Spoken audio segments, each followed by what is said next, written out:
Blimba Chicken Charmaine, Mkheta AKMK, and a whole bunch of other AKAs. The Sobrim Podcast, Season 5.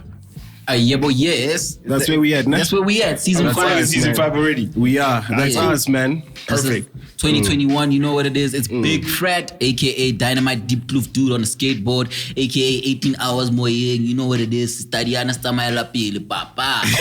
We don't know where it's going though. Yeah, Stamela Pili. Stamela Pili. Kiki's worth it. Dynamite's booking dude. Yeah, man, booking. Okay, hold on. And I'm not even from Deep Kloof. Who's from Deep Kloof? That's why I was like, Dynamite's I'm not booking even from Deep Kloof. I was born in Deep Kloof, nigga. You need to understand. On Funduzi Street in Zone 2, nigga. Snap. So I'm a DK we spent our dude. Christmas in Deep Kloof. Yeah, shout out to the Deep Kloof family. Shout out to the next door neighbor there that let us park. Yeah, but yeah, so I'm just hearing. Nice. You know, I'm just hearing. Nah, Dynamite. Are we coming at your hood, bro? That's my hood, bro. That's actually my hood. It's like my hood is 18 hours more young. Italy, papa. Italy, where's that? 18 hours more young. The Val. The ball. Oh no. So, yo, man. Shout out to the ringtones. No, that's my alarm. Yeah, shout out to the ringtones and the alarms. That's my alarm. That's the time we wake up on a Sunday. Yeah. And yo. It's a new way of podcasting, Calabash. You know what it is, man. It's an alternate universe. Yeah. And you thought it wouldn't happen. You thought it wouldn't happen. Yeah. You know Nobody saw this one coming. You see this one coming. They were like, nah, it will never happen. It will never happen. They said he doesn't mess with you like that. Yeah. It will never happen. Yo, we've got a very, very special guest. You know what I mean? I'd be remiss to not give him his just due. You know what I mean? Production extraordinaire, songwriting genius, mogul. I can't even say mogul in the making. I might just get a slap. Yeah. Mogul. Philosopher, I think. And basically the person that really, in terms of having hip-hop being a topic in 2020, this is the person that had his back hurt because he definitely carried it. Yeah. You know what I mean? It was one of the years where... Energetic tour DJ too. Yeah. Bro, I was even He was wilding me in Questa, bro. I was even telling my girl, we were watching Focalistic and his DJ, and I was like, the first time I seen this happen was with Nota. One of the most energetic, electrifying DJs. I styled that whole entire thing. I styled the whole entire thing because I said the DJ is part of the band. I'm the hip hop in the band. True. Yeah. It's not hip hop without me. It's true. It's jazz or whatever the shit. No, without the DJ. Yeah, the DJ. Yeah. I'm just letting them know because when you say without me, I'm pointing at the camera. No. I was just saying that was my mentality in it. It's not hip hop. Like this whole entire show is not hip hop without me. I am the hip hop in this show. Yeah. I'm the Jam Master J. I mean, it makes sense because hip hop is like better started. Plus at the time you started got by DJ. It's all about Run DMC and Jam Master J. I think you'd even take it much further. Like cool work. Yeah, cool hag. Either way, the whole entire thing from 73, from you know what I mean? So, it was, I just wanted to prove myself right. Yeah. And I was like, this is the hip hop. And so like, that's why that whole entire animated, run the show. Yeah. Plus I produced the show, I organized the tracks, like so musical director as well. everything, but like at the same time, Did you add the band? Yeah. Well, I can't say I added the band. The band was always a part of the plan. Yeah. The band was in the Special Request album cover. He's got a guitar. He's got a picture with a guitar. That was the first album, right? Yes. This is with Questa, ne? Yeah, the photo shoot is him as a guitar man. Yeah. Him as a drummer. Drums, yeah. And then the vinyl on a turntable as the DJ. That was it. Like, this was in a presentation that I'd made for, so it was really back then. It was already done, and that was Sichaba. Infa. Dizzle. Infa. Who did that shit. Shout out to Infa. But with the band, it took you guys a long time, yo. it took a long get time it to correct, to 'cause get it right. you- Yeah, yeah. But the thing is that it was an eventuality. No, I feel with bands, man. Yeah. But No, no, I know. there I was a knew point where niggas they got dissed it it. I knew right. niggas dissed Yeah. it. I knew niggas dissed it. For some time, it was. Even now. It's a work in progress. Where it was like, Nah, Yeah. it was a work in process, right? Yeah. It was a work in process, right?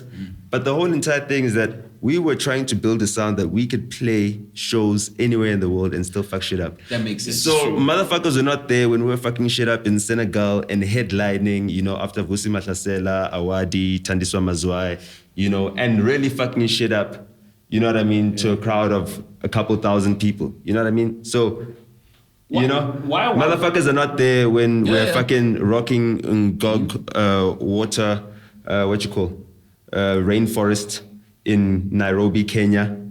And So still basically fucking bands shit are up. important. Like, no. They, dog, imagine a crowd of 6,000 people in Kenya, right? At a festival, like a 3-day festival, right? Singing Nyasfela Ngawe, word for word.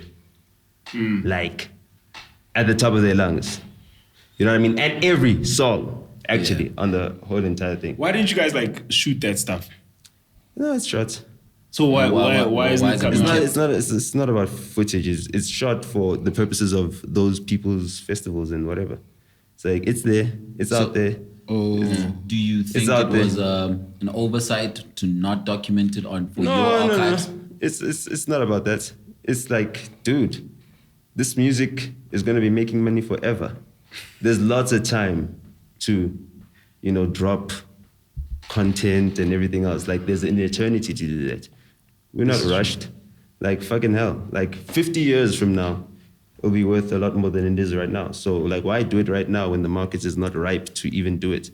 Well, to have it. No, You can we've got archive it. it. That's what I'm What saying. you're We got saying it. is Oh, you got it, but We got you're it. saying- We got it. I'm saying we got it. But do you own it? Because you're saying it's for the purposes I mean- of the festivals. No, not for the festivals. Like we've got videos that are out there Yeah. that people can watch that are for the purposes of the festivals. Oh, Yeah, okay, You yeah. and there's understand what I'm stuff that saying? you have. We've got our own stuff. Ah, You know what I okay. mean? So Alright. I've got my own stuff. So Because I know even like who's the kid Maverick. Maverick. Maverick, yeah. I met through you You. at your birthday dinner that one Oh time. yeah. It's another Yeah. nepotism And he was vibe. like- You know the nepotism. You know, Tito always bring his buddies. You know the It's vibes. like, it's like, and he was like, you were like, yo, shoot everything. Like, yo. I remember he said something like, you were at like a Questa's wedding or something, and you were like, if a video doesn't come out of this, you're all fired. Yeah. You know what I'm saying? So shooting is their thing, and like, That makes sense. I think that's very important, and I wish more people. I'm just saying. implemented So that. like yeah. So they didn't get fired. Yeah. Well, the video came out. Yeah. The video came I out. And it hit 1 million views in a Yeah, week. 2 million. In a week. How many And millions it was is the on now? first Yeah. video to hit 1 million views in a week. Was it before Tito? Or was it after Tito? What's Tito? Tito. Tito Mboni didn't hit a million in a week. It did 1 million in No, a week. It did Or not. was it 2 weeks? No, it did not. Not in a week. Yo, man, people need to verify that. It's either 2 weeks it took or 9 a week. days. It took 9 days for Or a Spirit week. to hit 1 million views. For Spirit to hit 1 million Oh, views. week. And that was Because the fastest. I remember that at because its time. I had a bet with somebody that it's gonna hit 1 million. I'm not sure if it was 2 Nah, weeks or a week. It wasn't a week. It wasn't a week. Trust me. It wasn't a week. Okay. I just know because I'm competitive like that. Hang on, let's start Nota in the beginning. It's like, No, I'm just saying, like, so it hit 1 million in 1 week, and like we're just tracking it, and I was like, yeah, and then the song debuted at #1, and it was like, for me, it was like, I At executive #1 where? produced the song from New York because at the wedding I knew that my flight to New York is on a day after the wedding, and I'm gonna be there for a month. And I'm gonna need to get this whole entire thing orchestrated and done yeah. on the phone but I'm in New York and I'm working, so like I actually don't even have time to do it. So I need to get these kids to be able to do it, Yeah. I need to get, So the video was done before the song. You understand? So the song was just a song with a chorus and whatever, and that was it. And that was it was laid out like that. Mapa arranged it like that. And then from then on, a verse was added and everything else. That's why there's no performance in that video. A verse was added, you know what I mean? Like, I had my girl at the time. So like I had to know that fuck it, this is gonna be on TV and shit like that. So, you know, I better marry her or some shit like that. You know, you know, so that it's not like one day regrettable. Yeah. I'm interested in. Oh, finish. So like, you know, it was a very important thing to me. You know what I mean? Like it was very and Zaga did that. You know, K Zaga. He did that, you know. Yeah. Makwa also was holding the camera. He had his own camera. He incorporated some footage. So he was producing the track. Yeah. You know what I mean? And it was like, yo, I've been training you for however long, many, many years, you know, to become a producer, not just a beat maker and a composer. You know what I mean? And I needed you to work at the highest level, you know. And I've trained him. I've thrown him in the deep end, you know what I mean? He's the reason why I got so angry at Flex Rabanyan, because like I practically made Makwa go to the hustle to go and produce the kid because I saw some talent in the kid. Yeah. The talent. You understand what I'm saying? The talented dude, man. I saw some talent in the kid. The kid ended up even crying on Makwa's shoulder and shit like that. I'm on the phone with Makwa saying, nah, just be patient with the kid, like coach him, like, you know what I mean? Like, you know. Produce him. You know what I mean? Yeah. Damn. Man. And I invested in this kid. Yeah. And this kid thinks he can disrespect me. I mean, I even gave you my beat. That beat is a beat for my song. A song I'd already written, recorded and everything. I like one day, just a song I kept in the tuck. Like it's a smash, but like in the tuck. Can I ask you a question? Why didn't you come out as an artist? No, it's not that I didn't come out as an artist. I've always been out as an artist. But I've always thought my art is much more than just singing on a song and releasing it. Basic. That's it. I'm an artist in what I do. Okay. I see myself as an artist. It's not that I've not come out as an artist. I'm an artist in what I do. It's like I make creations. Yeah. I'm an artist. It's gonna be packed because like we're gonna be jumping. Yeah, we're gonna be jumping. Like this is gonna be a very schizophrenic one because like as we started with like Nyasfelanga when we started speaking right now, you co-wrote that hook. You know, so what was the process? You know, because you wrote it with Yanga, right? If I'm not mistaken, Yanga contributed the title word Nyasfelanga. Yeah, it was a space, a breathing space, and he said. Yeah, that's what Young added. That's what I was gonna be like. So what is the process? And that became like, the name of the song. Yeah. So it's like fuck. You deserve a lot of publishing for that. So that's all there is to it. That's what the crowd screams at the show. I'm a fair guy. So you know, I always make sure that part is always taken care of for dudes. But you know, I haven't been fair to myself. In some instances, like I've given up some publishing on some songs that, you know, now I'm realizing that I need to go and fetch. Like a song like Sorry Make, like was a song that we were writing. It was myself, Yanga and X. At the end of the day, this is what happened.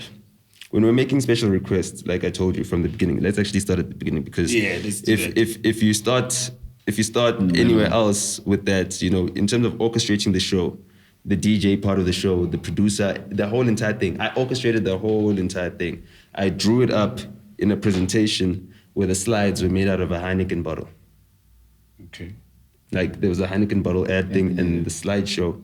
You know, I still got that slideshow. Yeah. You know, with a Heineken bottle. You know what I mean? So basically, the whole entire thing was like, how do you design like a prototype rapper that relates to the entire South Africa? You know what I mean? How do you design that? How do you create that? And then from the musical element part of it, you know what I mean? I was like, listen, as long as I can write all the hooks, we'll have hits. All you need to focus on are the bars. Yeah. Okay. He was the Drake of the situation. That's what Wayne said. We're going to be okay if we put Drake on every hook, you know? Yeah. That's my talent. Like, I'm a hook master. Like, that is it. Like, I can write a hook that will fucking make 40 to 50-year-old men in Newcastle in a white Mercedes-Benz listen to the song on repeat while sitting in their car. And they don't even know that we're watching them. Wow. How are you watching them? Because that's what happened. They pulled up, they parked right in front of our car, and we could hear the song fucking playing. And we they were none the wiser that we were around. Yeah, so it wasn't for y'all. That's their thing. That they were just enjoying bumping this. it. And it was like, what the fuck? You know what I mean? So at that point in time, like the night we scooped up 6 summers, which is like a night I prophesized because I'd seen Zahara do it, you know what I mean? Robbie Malinga walks up to me and shakes my hand R.I.P. and says, R.I.P. Robbie Malinga. "You did it, son." That's beautiful, man. This is before you get the awards or after? This is before. This is walking out. Walking out. We arrived from Swaziland. We had bushfire the night before. And then we had 2 shows in Gauteng. You guys were busy. On the way to the Summers. We arrived at the Summers 15 minutes before, already closed everything. Everybody was there. Wife was there, seated in her hotel room, whatever, ticket, taken care of. Everything is there, you know. We just need to arrive. You know what I mean? We won an award the night before. TLT and Makwa were there to collect it, sitting next to Arno Carstens, you know, who auditioned them when they were on X Factor, which was the first thing that we put them on, you know. Yo. So you had the guys sign and still made them audition for X Factor? Yeah. Is this because for familiarity or to build Exposure. It was a platform to train them. Yeah. Yeah. And carry out the artist development element. See why I had to have a mask on? Yeah, I know. Observe protocol. Safety man. first. No, I'm just saying, now you guys feel safer with a dude coughing around you because he's got a mask on, at least. Yeah, you know well, what I mean? that It's guy's just- scared. I mean, you know, Yeah, it's good that you give me your back, you look in that way. Keep it at that. that's good. I'm not sure if my antibodies are still. Yo, man, like, guys, this is a real thing. Cause COVID is real. Yeah, I know. Like, Yeah. Well, I want to start with like Nota before the success and like. it must be after the 8 year. For me, the success was getting into the newspaper for the first time. And I was 9 years old. Okay. Oh, that's the school I one. thought That's that was when- the 8-year-old, when not.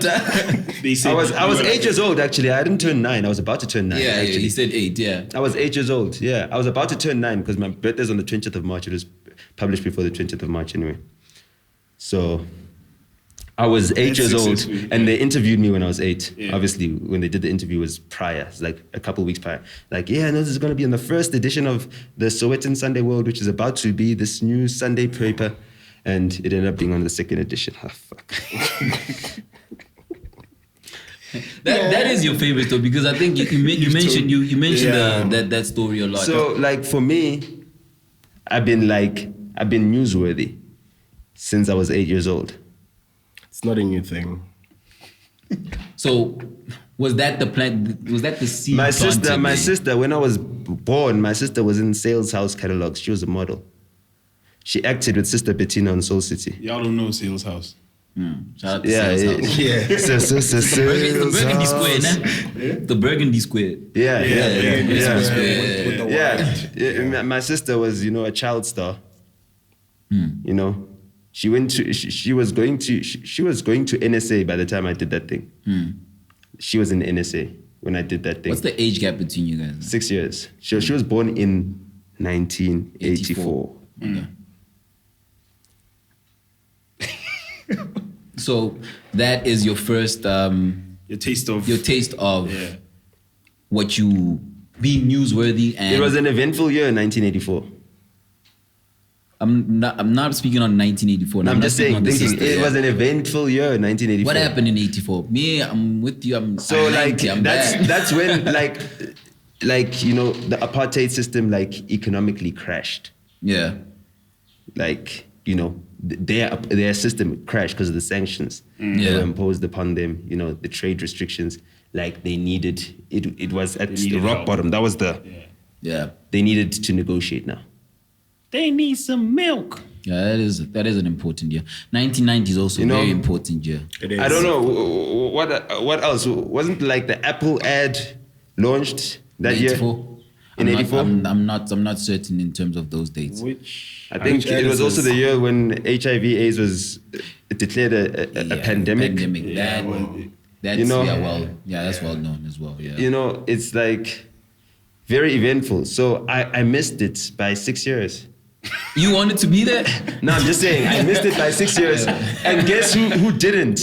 Your sister. My sister. You know what you're doing. And she gave me hell. You know what you're doing. Yeah. You're swaying us now because we want to have like a storyline. Yeah, exactly. This is Kanyeing us. No, but I'm just putting you guys in perspective. So like, you know, that was a 6 year gap. Yeah. You know, it took me 6 years to realize what I wanted to do. 8. No, it took me 6 years. Why from 6? when I was born. In 1996, that's when my mom bought me my first CD collection. Oh, okay. Which consisted of Puff Daddy, Notorious B.I.G., that shit. Okay. Did Puffy have an album in 96 now? He was on music. He was producing, yeah. He was on, there were singles. Yeah, he there was were on albums. singles, yeah. And we had singles then. The single had... full tracks, And acapella, so instrumental. anyway, my mother went to the Santon CD warehouse because it wasn't even music and it was the CD warehouse in Santon. Yeah, like 3 I remember floors. that time, man. It was huge. Yeah, sure. So I used to watch movies, and once we went to Eastgate Mall, I think it was sometime in 1994 or 5, right? I still remember when I was a kid. I remember the day my little brother was born, and he's 2 years and 9 days younger than me. No, 2 years and 20 days younger than me.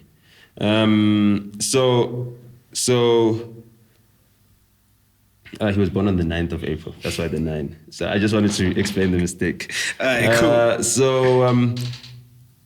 When we watched a movie, it was some skateboarding movie. I can't even remember what the name of the movie was, but there was What year was skateboarding it? in the pool. It was in 94, 95, something. Could be kids. Yeah, it could be kids. Could be kids, Kids yeah. came out 95. Yeah, they were skating in the pool. Yeah. Oh, okay, cool. Yeah. So anyway, thank you, man. Like no one's ever, thank you. No one's ever entertained you on that. To right? unlock that whole entire thing, like I can't remember which movie it was, man. That was a very important I was too small. album. When were you born? 90. You were born in 90, but you still remember the name of the movie. Yeah, but he It's goes a back whole to other- he loves the 90s. Okay, did you Yeah, watch I it like- then? No, I don't watch it then. I watched it then. I've only watched it then. It's kids. Let's go back to it. I think it had that enjoy hectic it more sing. now. I'm just saying, I only watched it then. I only watched it then. I only watched it but that you've one never time. seen it again? I've never seen it Trust again. me, it's a Because I classic. Watch that again. I watched it as a kid, and it inspired everything about me because from then on, I started sagging my pants. And my father hated it, and I was like, I was 5. Oh, damn. Yeah. Thank you, man. That was like, yo, Not just. this is like a relief. Kids, damn. I watched It the movie. inspired a lot. I watched Kids, It's a great and I sagged my pants. Yeah. And my mother went to the CD warehouse and she said, "My son sags his pants. Give me the music for the kids that sag their pants." And the Shout out guy to at your CD mom. warehouse That's such a didn't get beautiful it. thing. Hold up. He thought, oh, hip hop. Hold up. Oh, rap! You want rap? Nah. Nota. I could have been listening to Skater Boy music from the movie like kids. You know what I mean? I mean, you were 5. How were you able to get into the thing? How was With the my response? mother, cinema. Yeah, I went to you can go- Eastgate with my you're mother. accompanied. Because kids Those is not days, a kids Kids movie. is not a kids It's far from a movie. kids It's not a kids movie. It's far from a kids movie. Yeah. She may have been duped by the No, then title. it might not be kids then. Yeah, might have been another that's skate why movie. because that's why I was like, Yeah. kids had some like very raunchy like Yeah, scenes. kids is hectic. There's like Kids was like AIDS a- discussions. was like, yeah, there. it's It's like You like, a- see a 15-year-old catching AIDS because, yo, man. Maybe. Yeah, maybe, Kids is- maybe. Just watch Kids Yeah, and then that's what I'm see. No, I think maybe. And the girl is drugged down No, to sleep, because and the then title she might wakes up. Listen, my mother's favorite movie was Pretty Woman, and she made us. We watched it with her, and we watched it as a kid. Like I watched Pretty Woman, as a kid, like all the scenes and everything else. Yeah, so- Yeah. my mother worked for a human rights organization, like magazine called. I think it was Speak magazine or something like that. Then it would make sense It your makes mom sense to watch Then, yeah, kids. it would be Kids. Yeah, yeah.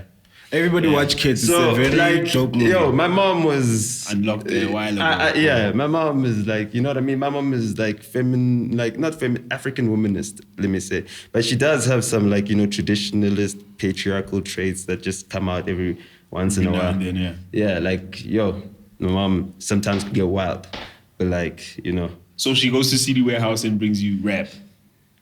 And Yeah, it 'cause comes you in the said form of segments. Notorious B.I.G., P. Diddy singles and whatever. Yeah. And that is... So how did she know that that you consumes my life because like that? on the single, it has the instrumental part. Yeah. And on the instrumental part, I realized that, oh shit, I could learn the lyrics, Yeah. right? And then I could make up my own. Yeah. Yeah. That was the best That's thing how- about yeah, that was the best thing about that singles. clicked Like, at reading 6. the lyrics as when I well. was 6, I was like, I could make up my own. Yeah. And that's when I started making up my own and started writing Yeah. to the instrumentals. And I asked my mother, get me the singles. Don't get the album. Yeah, just the singles. The singles. The albums that I'd get were whatever. She'd get her albums. So now what happens is that my mother would just be collecting albums and getting me singles, and then I'd just be writing songs. And this was like 6, 7, 8, 9, 6. 10. 6. But then Up until I was 12, where I started making beats. Oh, okay. It took When me was that until until? 12. It took me until my dad's friend and bank manager. So my dad used to bank at Standard Bank in Katlehong. Yeah. And the So wait, are bank you- manager there was Tom Khoza. His name is Tom Khoza. He's now one of the deputy directors at the South African Reserve Bank. Damn. Yeah. That's your dad's friend. So why would you dare to go from 4 ways to bank in Katlehong? He wasn't in 4 ways. We were in Deep Root, remember? Oh. But either way, that was his friend. I thought And you he always been banked a at his 4 ways bank boy. manager. When did 4 ways happen? We moved into that house in 95. Oh. We moved into that house, okay. but we were staying in Olivedale prior to that since 93. We stayed in Olivedale in 93. Olivedale is still like, yo. Yeah. It's in It's Bryanston. yeah. It's like on the border of It's still- Bryanston, yeah. Olivedale. Yeah. And we were right there. You see by the Cecil garage Yeah, there? yeah. The house that's on this side, those houses? Yeah. Yeah, I think number 3. In the corner house, that was where we stayed. So you've been well documented to say that you come from a I mean, privileged- no, privileged like background. no. Well, I mean, as far as black people are concerned, but nah, we're not privileged. Like my parents are middle class. My dad is an entrepreneur. Things go up and down. I watched the man go bankrupt multiple times. You know what I Yeah. mean, and stuff like that. You know, and yeah, the dude's a hustler. You know, even like now he's like 68 and like he's trying to hustle and stuff like that. You Yeah, know, my pops, That's yeah. like my pops. I remember I was telling you that my pops like can't sit 17. still till this day. like my pops, like, you know, he's just like, you know, he's giving my sister hell right now. And you know what I mean? I'm trying to just limit his movement and stuff like that. My sister's asthmatic, you know what I mean? Like chronic asthmatic. Like I grew up watching her breathe on a nebulizer and like lie in hospital beds for weeks at a time. Damn, so you know? she can't mess with this COVID. Yeah. Nothing. 'Cause This though. is You understand what I'm saying? Yeah. So I'm Yeah. like, Dad, You can't expose like, it you to gotta- anything. Yeah. Like, you know? Yeah. So like he's coming down now, he's relaxing. Like, you know, come on, don't do that to my sister. I feel you. You know? So, but I won't tell my sister that though. It's real. You know, so that is my background, you know, like that, the writing of the music starts then. So Tom Khoza is my dad's friend and he's the bank manager at Standard Bank in Katlehong, and that's why my dad's got a branch there, because his friend is the bank manager. Like that's how this stuff actually works. We operate like white folk. You bank at the bank where your home is the bank manager. Like you're in a construction company, if you need loans and financing to do Oh, so projects it's and stuff quick, like yeah. that, Go to why go to would the you guy, go yeah. to a bank where they don't even know you? You Yeah. ain't got no social Where capital. nobody even knows your name, yeah. You don't have social capital. That's Yeah. the thing, that white people understand social capital because they built it. We don't understand social capital. That's why we don't work together. Yeah. That's a tough part to swallow. That's the thing. That's a hard As pill black to swallow, people, man. we don't. That's why we don't work. We don't understand how we can get each other ahead. So if you were to break down, would you say that you practice that? What, social capital? Yeah. Yeah, I do. Like I'm Would- trying to reinforce it. Like that's what I've been trying to build. Yeah. You know, I've been trying to build back the image of the black person through music. Yeah. Like that's my artistry. Like my artistry is not like, for me, it's not even about like what's a hit song. For me, it's about the social dynamics. It's about influencing culture. Like at that level. It's like for me, I view it from, my sister calls me a narcissist. And I was like, I hate that because, it's like a derogatory word. She said that to me at my cousin's funeral. Like, she said, she's sitting next to me. Like, she said, let me say the most hurtful thing I could say to my brother. I'm just sitting there and she's like, you're a narcissist. Out of nowhere. She just says it. But is that hurtful? I need to understand. Like, would you my say? cousin's funeral. Yeah. My mother was calling me, yo, come check on your cousin. Your cousin's not doing well. Whatever. I was on a flight to Mauritius. I land in Mauritius. When I land and I get on the Wi-Fi, I get the text that my cousin passed. I didn't make it back. Yo. Yeah. That is heavy. But now back to by the time of her funeral, I'd written a song about it. And your sister knows that you wrote a song. Yeah, well, I sent it to the WhatsApp group. So you The family WhatsApp group. Okay. A song called Spesihle. It's named after her. Yeah. And then So how did this get to Narcissist? You're a narcissist. Yeah, I don't.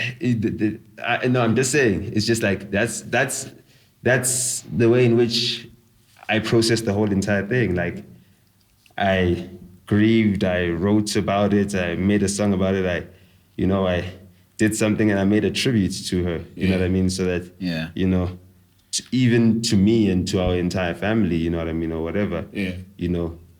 Her life wouldn't be meaningless. Yeah. Because for me, like, my attachment to her is that she was the daughter of my uncle who, like, took me to go see my mother after my little brother was born. Okay. When I was 2 years old. He 2 years and got 20 me days. video games, like actual video games, computer games. Super Mario. Showed me all that stuff. Like, he showed me all that stuff. He showed me, like, where guns hide. Like, in White City, Jawavu, like there was this place where they'd put their guns in, like, a charcoal, the, like, amalahle that gets dragged around by those horses and shit like that. People have a bin for them outside the crib, like, and they put them there, and you know what I mean? Customers come, they buy, you know what I mean? And they just walk in and they pick up their gun there. So, you deliver it for a customer or whatever. Yeah, you leave it there. Move guns or whatever it is. This is 92, 93. He's showing you these things when you're 3 years old. He was a bank robber and a jewelry store robber. And he died because he was robbing a jewelry store, right, in Pretoria. And it was a Chinaman. Yeah. And then he was holding a gun to the Chinaman. Well, he was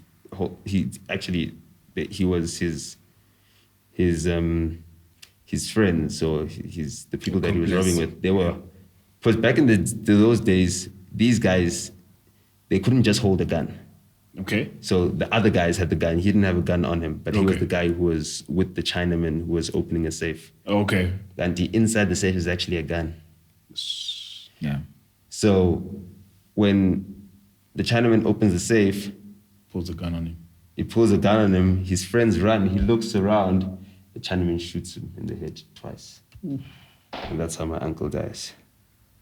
Heavy. Ain't nothing about death, guys. And Yeah, no. and Triggering my homie over there, man. yeah, hey man, well, get used to it. So then I mean, it's the way of the world right now. So my uncle, then, like, his car and everything gets brought back, it's got a bullet hole inside it, I sit inside it at 5, and, like, for me, like, I'm trying to solve the murder mystery of how my uncle died.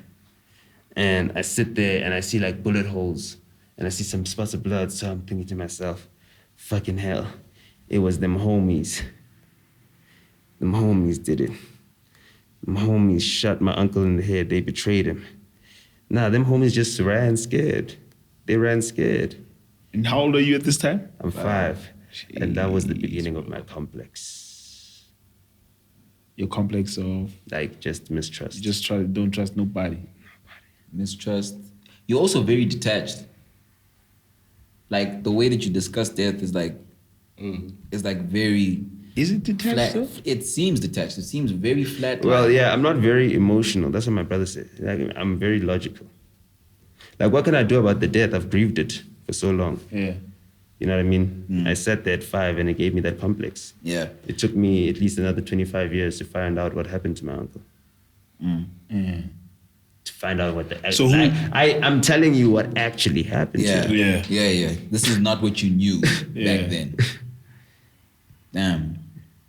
And that's what I'm saying. So how was So I'm just saying, like, if you think about it, it took me 25 years to find out. So when I'm talking about it in a flat way, it doesn't mean that death doesn't affect me inside. That death that I'm speaking about is one that I've resolved. Yeah. It took me 25 And years. it's taking you that's a lifetime. It's like So you found out this information last year. Yeah. I found out I solved the murder mystery. Yeah. It was So solved. you It was solved for me. It was solved for me. No cold It was solved for me. cases. It was solved for me because not only was I trying to solve this, but my uncles and aunts were trying to solve this. Oh, they didn't know as well. They were trying to figure it out because he was found missing and everything. Yeah. I was like, you know what I mean? He was So missing. the homies didn't come back and say, "Yo, this happened." Yo. No police report, nothing. Yo, at the end of the day, This is what happened. that it was reported and they found out what happened to him. You know, that's how he ended up at the mortuary. Yo. That's it. Like, I had a complex because I just, as a kid, wanted to solve this murder mystery. And it's something that played on my mind. And because in our culture, these sorts of things you don't really discuss or talk to adults about. You know what I mean? 100%. So we're so detached from adults that a simple thing that could have been solved by actually a conversation of an adult explaining to a kid turned into a complex that could have created a personality defect in me. Something so small. So this whole time, what did they say he died of? No, they didn't say what he died of. That's the the thing. conversation That's we're the talking about. conversation. You understand what I'm saying? That if we had this why don't you conversation, tell the kids? Yeah. Oh yeah. Yeah, if we had the conversation at like 5 years old, Yeah, they do that. that would have been a different Nota Yeah. maybe. You know? Jeez. But you want a different Nota. That's the question. That's a question for Nota. That's Well, After imposing taking too. 25 years to think about, damn, I would have actually been different. Just the possibility of it, Yeah. you know, and the fact that possibilities are infinite, and you think that what are the infinite positive possibilities? And you think, damn, I missed out on all of those, and fear of missing out inclines one to desire it, at least. So you also take pride in, and you say this a lot, like you're solid. You Yeah. view yourself as solid. Yeah. And you view others as not solid. Some, rather. Yeah, some. Break down then what you classify, what you define as solid then. It's just having integrity. It's having integrity. It has to do with why Infa is not part of squatter camp. Why isn't Infa part of Because squatter camp is not solid. Why? you Yeah, you'd have expound to on that? elaborate what, Yeah. what constitutes them as not being And solid, not solid, yeah. and not being people of integrity. Because when I joined squatter camp, when you joined Bada Bing? no. What is Bada Bing without squatter camp? I mean, What is Bada Bing? But if you say you What joined is- squatter What camp- is Bada Bing? But if you say you joined No. What is Bada Bing without squatter camp? If you say you joined- What is Bada Bing without squatter It's camp? just a record company. It's ventilation. It's just a record label on paper. It's ventilation. Right? That's it. Yeah. didn't That's Questa it. come out on... Yeah, it's relax. It's Questa's first album. No. Yeah. Questa came out on the Bada Bing and it didn't shake the world. That first True, album, yeah, true. so it didn't even matter what that Bada Bing did nothing. So wait, No. that Bada Bing didn't even sell 3,000 So wait, copies. because we want to hear the story. You want to hear we the need to story. understand. What is Bada Bing without Squatter Camp? You see, I he's said- asking me a question, Oh, no, then so answer he's that telling me question. to Okay, wait. answer the question. So what is Answer it without the Squatter question. Camp? Without Squatter Camp, if you remove Squatter Camp, how it would have never gotten to any of those things without Squatter Camp. If you remove Squatter Camp, take Squatter Camp out of Bada Bing. What is Bada Bing without Squatter Nota, Camp? when you say No, I'm just saying. Nota, when you say when I Follow joined logic. Squatter No, Camp, follow logic. I'm following logic. No, Wait, follow so- logic with the genesis of what you, the idea Squatter Camp Yeah. is, right? When I say squatter, Okay. the rest shut the fuck up. Only my squad say camp, right? Did you say Squatter, camp? Okay. Oh yeah, that's what you're supposed to. that's do. flabber. That's flabber. All right. That's So, your OG. Yeah. When I say squatter, the rest shut the fuck up. Only our squad say camp, right? Squatter. camp. You understand what I'm saying? Uh-huh. That is squatter camp. Now we know what squatter camp is, right? That is the first we hear of squatter camp is Flubber rapping about his crew called Yeah. squatter camp, right? Yeah. Cool.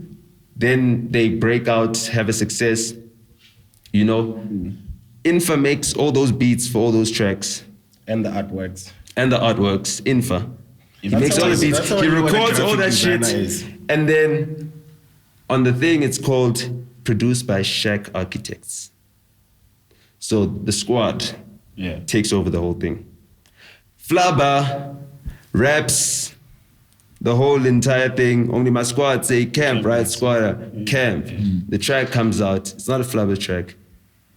It's Squatter. Squatter camp. Flabber's a fucking star. By himself, he made that song a hit. He put the crew on With that song. with that. Yeah.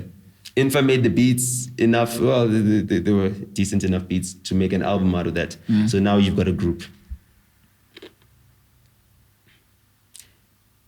That was it. Flabber is dead. Yeah. Infa is not part of the group. What is Squatter Camp? Without Flabber and Infa. It's It, really not part of it. it doesn't exist. It doesn't exist. That's no. I'm debatable. telling you, it's not debatable. I'm It telling is. you the facts because I'm talking about how the genesis happened. Yeah. I was there. I joined as a member. I had to do the research. I found out. It took me 25 years to find out about how my uncle died. Right? Yeah. And then I figured out that fucking hell, this whole entire murder mystery could have been solved at fucking 5 years old. Yeah. Had we just had a fucking conversation. Yeah. So I had a fucking conversation Don't break the table. With who? With who? with the niggas that started Squatter Camp. All of them. I've had conversations with each and every single one of them. Yeah. Yeah. About what started Squatter Camp. And they all say info. What do they say? No. I figured out what started Squatter Camp because I had the conversation. It You was remember there. he's a But you detective. see, you see what I'm saying. But then you figuring it out. So I figured it out. Yeah. I've done the investigation. So Yeah. I'm coming to you as someone who can now present a journal report of the scientific investigation. But is it accurate? How accurate is it? factual. It's whether it's as accurate as 7 different perspectives. Yeah, but here's factual. So here's factual. But what's factual is I mean, like, what can I say? Yeah, but if we stick after it to my facts- investigation, that is my conclusion. yeah, but it's On- your investigation, which can lead it to being somewhat It's subjective. mediated, yes, by Yeah. my subjectivity. Yeah. But also, it's driven by someone who's very dedicated to actually finding out the facts. This is true, but you said facts.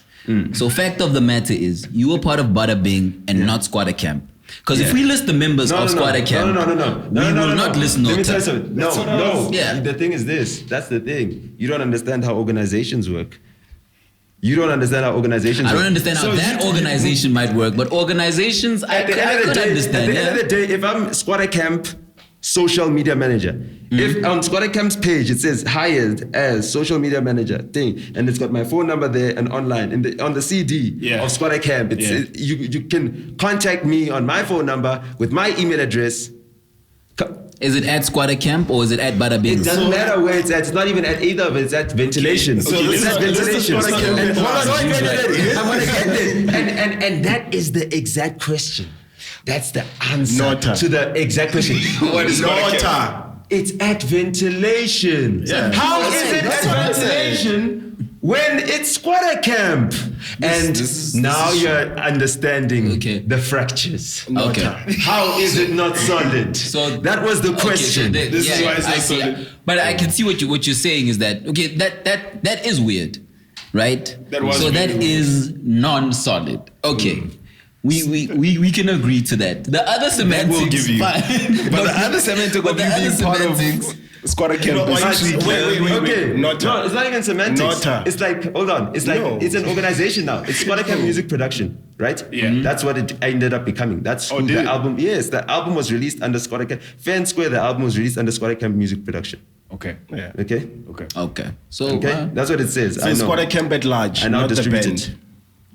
I'm saying you were part of As a Squatter staff. Camp at large, as a staff, As a not staff, as a record yes. label or as a not the motherfucking band.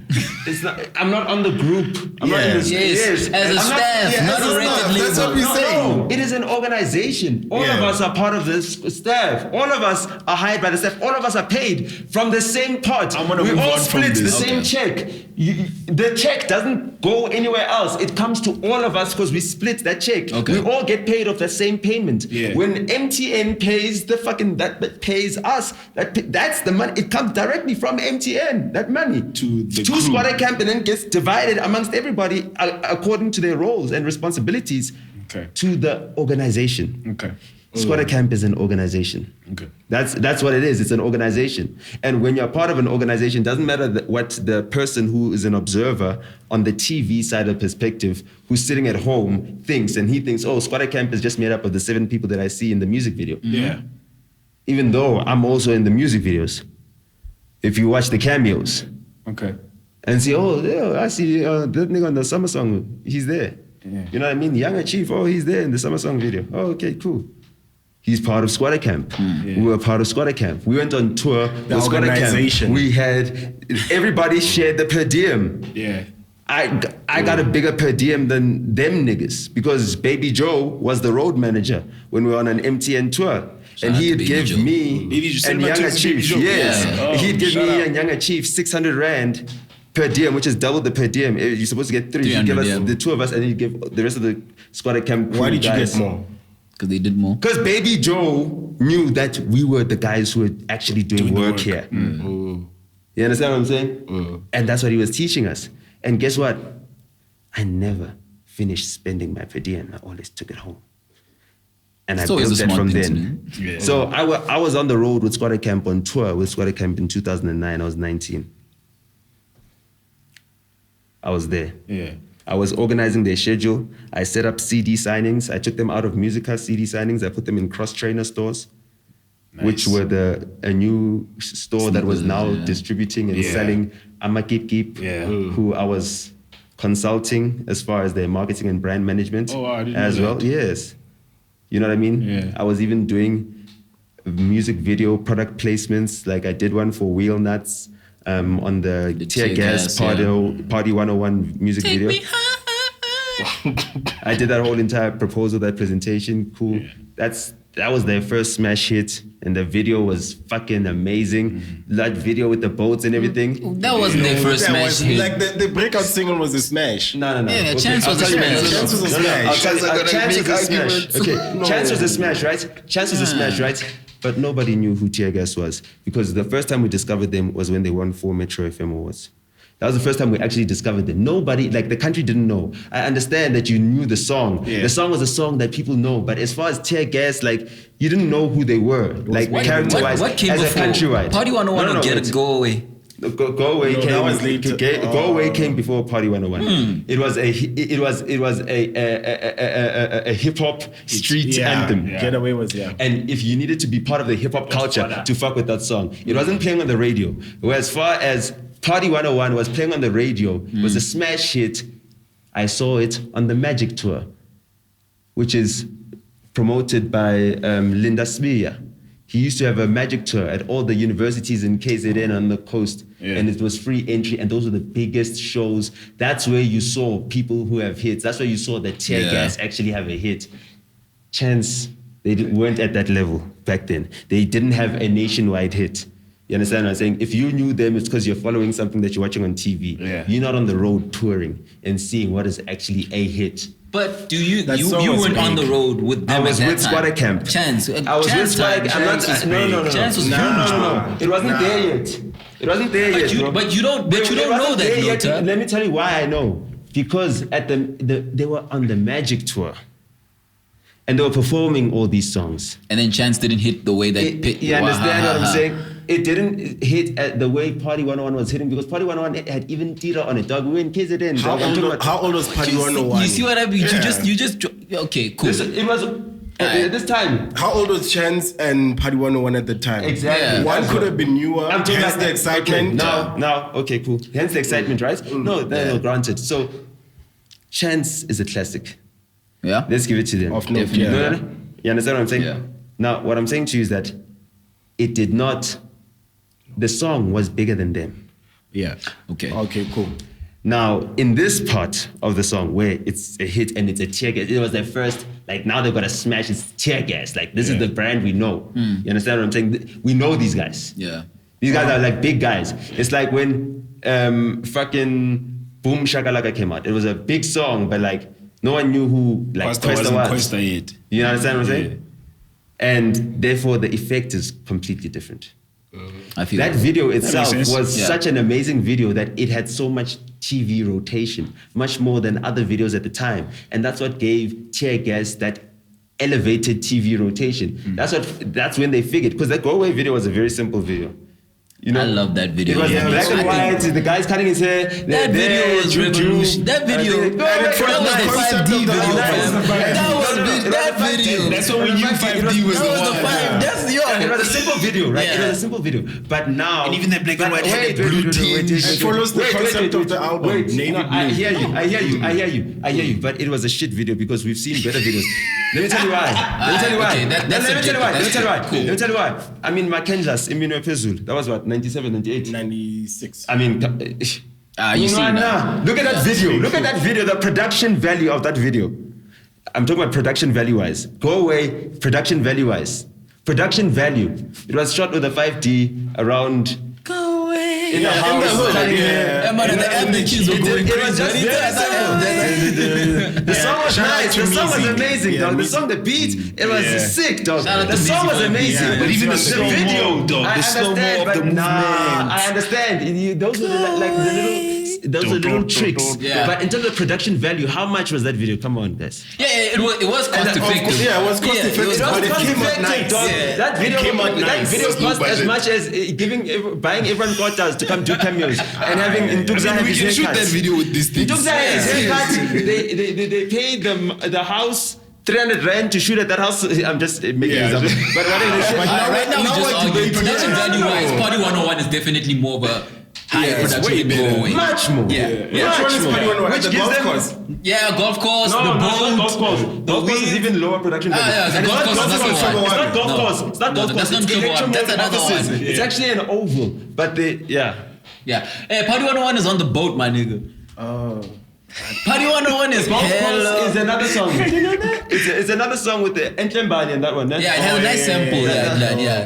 It had a And sample. then which one man. was Yeah, so Wanang in Mchobowami is they shot it at the Electromode oval at the offices by Electromode. Yeah. But yo, all of those videos But, on okay, cool. Party 101. They're I'll on give Party you that. 101. Yeah, definitely. And yeah. Party 101 then gives them that elevated, like now they've got that MTV gloss, they've got the international rotation, because they're rotating. Science. You understand? Yeah. On TV now. And TV is like a big difference maker right now. Yeah. Because that's where the youth and everybody is consuming music. They're not consuming music on radio anymore. You know what I mean? A lot of them either watch it from home TV or or at YouTube, school whatever, yeah. or whatever. No. Like MTV and all that stuff. Yeah. That's where you saw video. We didn't have YouTube. We didn't have data Yeah, for YouTube. that time. Nah, I did. I was out there in the labs, bro. Okay, cool. Yeah, you watched on YouTube. Okay, I watched in YouTube, but I had internet in the office and in my home. Yeah, that was varsity internet. Yeah, well, I wasn't in varsity. I was working at Squatter Camp Music Production, Bada Bing, and Oh, they had Ventilation Wi-Fi out there. from 2009. So that was like first year. I was Yeah. already there. So yeah, we had Wi-Fi in the office. Yeah. That's dope. Yo, man, I was looking at they've been living good, dog. These niggas be They've been living good. So that whole entire thing crumbled on that. And I learned the lesson of that. You know what I mean? That's Because where we were. I saw that at the end of the day, I got a higher per diem because Baby Joe knew that on this road, these guys are filming, they're shooting everything, they're capturing, they're organizing things, we're doing CD signings, and we're doing a whole lot of work. But the truth of the matter is that Squatter Camp was the lowest paid act on that tour.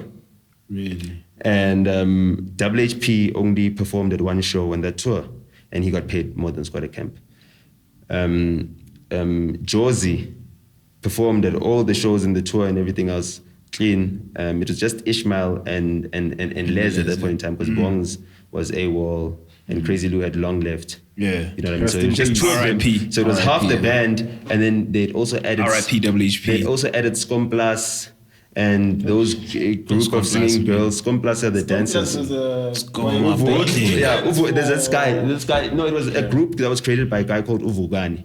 He's But like they a used to dance dancer, for somebody quite an before. artist. Shout out to Like he's Vugani, been, man. shout out to him, dog. Yeah. He's been in the, you know what I mean? Vugani, like, yeah. So Scomplas is like, they were promoting them at the time. That's what Lance was promoting at the time. You know what I mean? And Lance and I had always like a good relationship because, you know, I'd interned for him years prior to me ending up at Bada Bing. Okay, you're 19 at Bada Bing.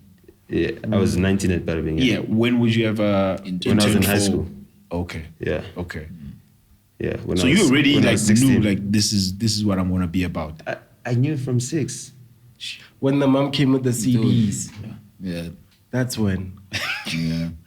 I knew from 6. Yeah. Because in high school, you're already and I active. liked You're the already on singles. the So I liked the songs as well singles. in high I school. was already making. Yeah. I mean, by primary school, 12. You know, I was already using EJ to make beats. Hey, y'all don't know about EJ, bro. You know what I mean? I was just arranging samples at that point in I don't time. know about And then EJ. I graduated to Fruity Loops, I think in 2004, 2005. Yeah? 2000, That's grade 8, grade 9. There. 2005. Grade 9. 2005, grade 9. 2005, I got to Fruity Loops. I went to a social because we had the Valentine's Ball when I was in grade 8 at my school. It was nice. And then I did that. And then I was at Rauco. So like now I was going to school in the hood and shit like that. So I missed out on the St. Mary's social in my grade 8 year because I wasn't going to school in the north or whatever. You know what I mean? I'm like, fuck it. So like the next year I was like, fuck it. Okay, I'm gonna go to my Valentine's Ball, but I'm also gonna go to the St. Mary's social. Like, come on. Like I'm gonna be out there with my North boys. You know what I mean?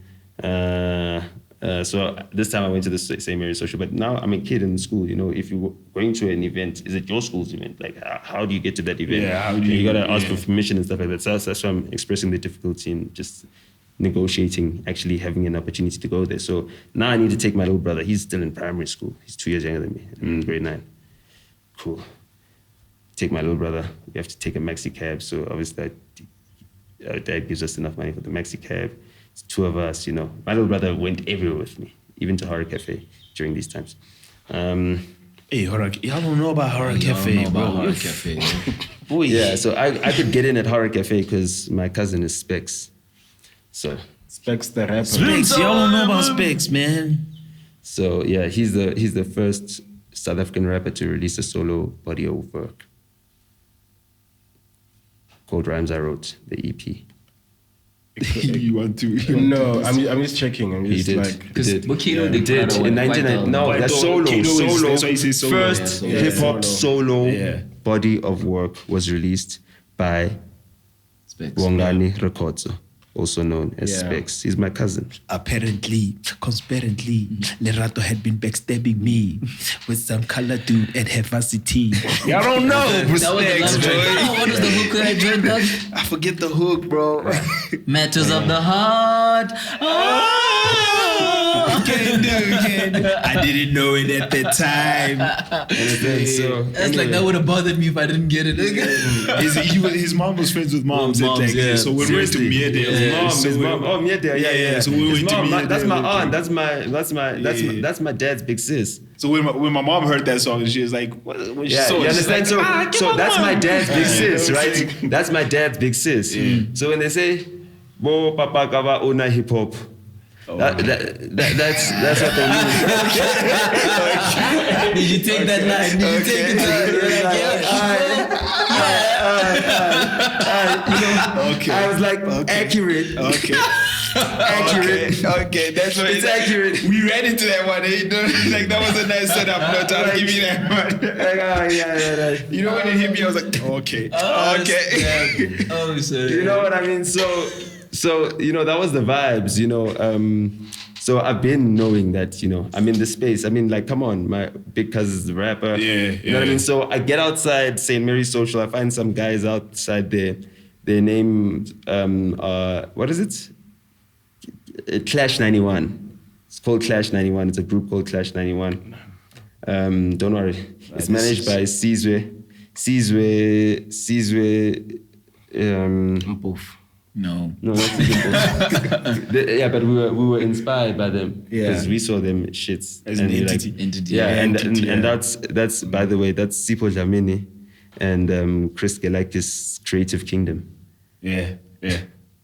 Hey, Creative Kingdom, they're like some nice opposites sent in there. As much as I have criticism for Sipho Dlamini, I mean, I can say he inspired me with that move. Because those were kids in high school doing hip hop, and I thought to myself, fuck it, I'm in high school, and that was the school of hip hop, and I was like, shit, I actually could actualize this whole entire thing that I'm actually doing now, already. you know what I mean? Like right now, I don't need to wait until I finish school and everything else. So you know what I mean? Sipho Dlamini has no idea that he had contributed to inspiring me in such a way. Who's Sipho Dlamini? He's now the CEO of Universal Africa. Yeah. Man, Nota has hit him with a couple of shots. Was it Johnny Jobek's dad? No, that's Sipho's toy. Sipho Dlamini is Leanne. That's what I was Leanne about to say. Dlamini's husband. Yeah. And they've got young kids. Yeah. He also donated to Leanne Dlamini's old school, my sister's old school. My sister and Leanne Dlamini were, in the same NSA, class in NSA. Yeah. He donated to NSA. Yeah. And obviously it's his wife's old school. Eish. So, I'm just saying, it's about social capital. Do you understand? I told you about my dad and the bank. Yeah. You understand what I'm saying? And that's how we operate. So, we do that. So at the same time, you might invest some social capital, but, I was very critical of the fact that when he was CEO of Samro, how they lost 47 million in some scam in Dubai. And, it doesn't matter how you try to wash it. He was the captain of the ship. Yeah. And as the captain of the ship, it's the Titanic. You got to answer some. You got to go down with your ship. You know what I mean? See, 47 million right now. It's a pandemic. Where a lot of artists could do with an additional Samro payout. Yeah, very true. With 47 million added to the kitty. I don't care how much they turn this year. Very true. We can never forget about that 47 million. There's lots of artists who are dying without it. Dan Chanda's tombstone has been removed. There's a debt of 197,000 for his funeral. The Department of Arts and Culture hasn't paid for that. Man, how do you remove a tombstone? That's crazy. Because it hasn't been paid for. And that's the only means of trying to get your money back, to show that, hey, actually, we're serious about getting our money back. Harsh, what do you bro. do? What do you do with With the the tombstone? It's tombstone. already engraved. They melt put that it shit back down. They put it back at the funeral parlor until they get their money. I guess it's a nice And then they wait for display. somebody with the same name to die. No, you can just display peace. It's not. It's like Can be a display you piece. wait for your family to pay for the debt. At the end of the day, you want to have that tombstone. They know that. Yeah. Come on. You don't buy a tombstone is like insurance. It's like a grudge purchase. Yeah, Mega it weird. is. Mega weird. So seriously, you know what I mean? Damn. All right. And the Department of Arts and Culture promised to cover the funeral, right? They wanted it to be a big funeral. It's a big star that has passed away. You know what I mean? Yeah. A late legend. So they didn't. They haven't.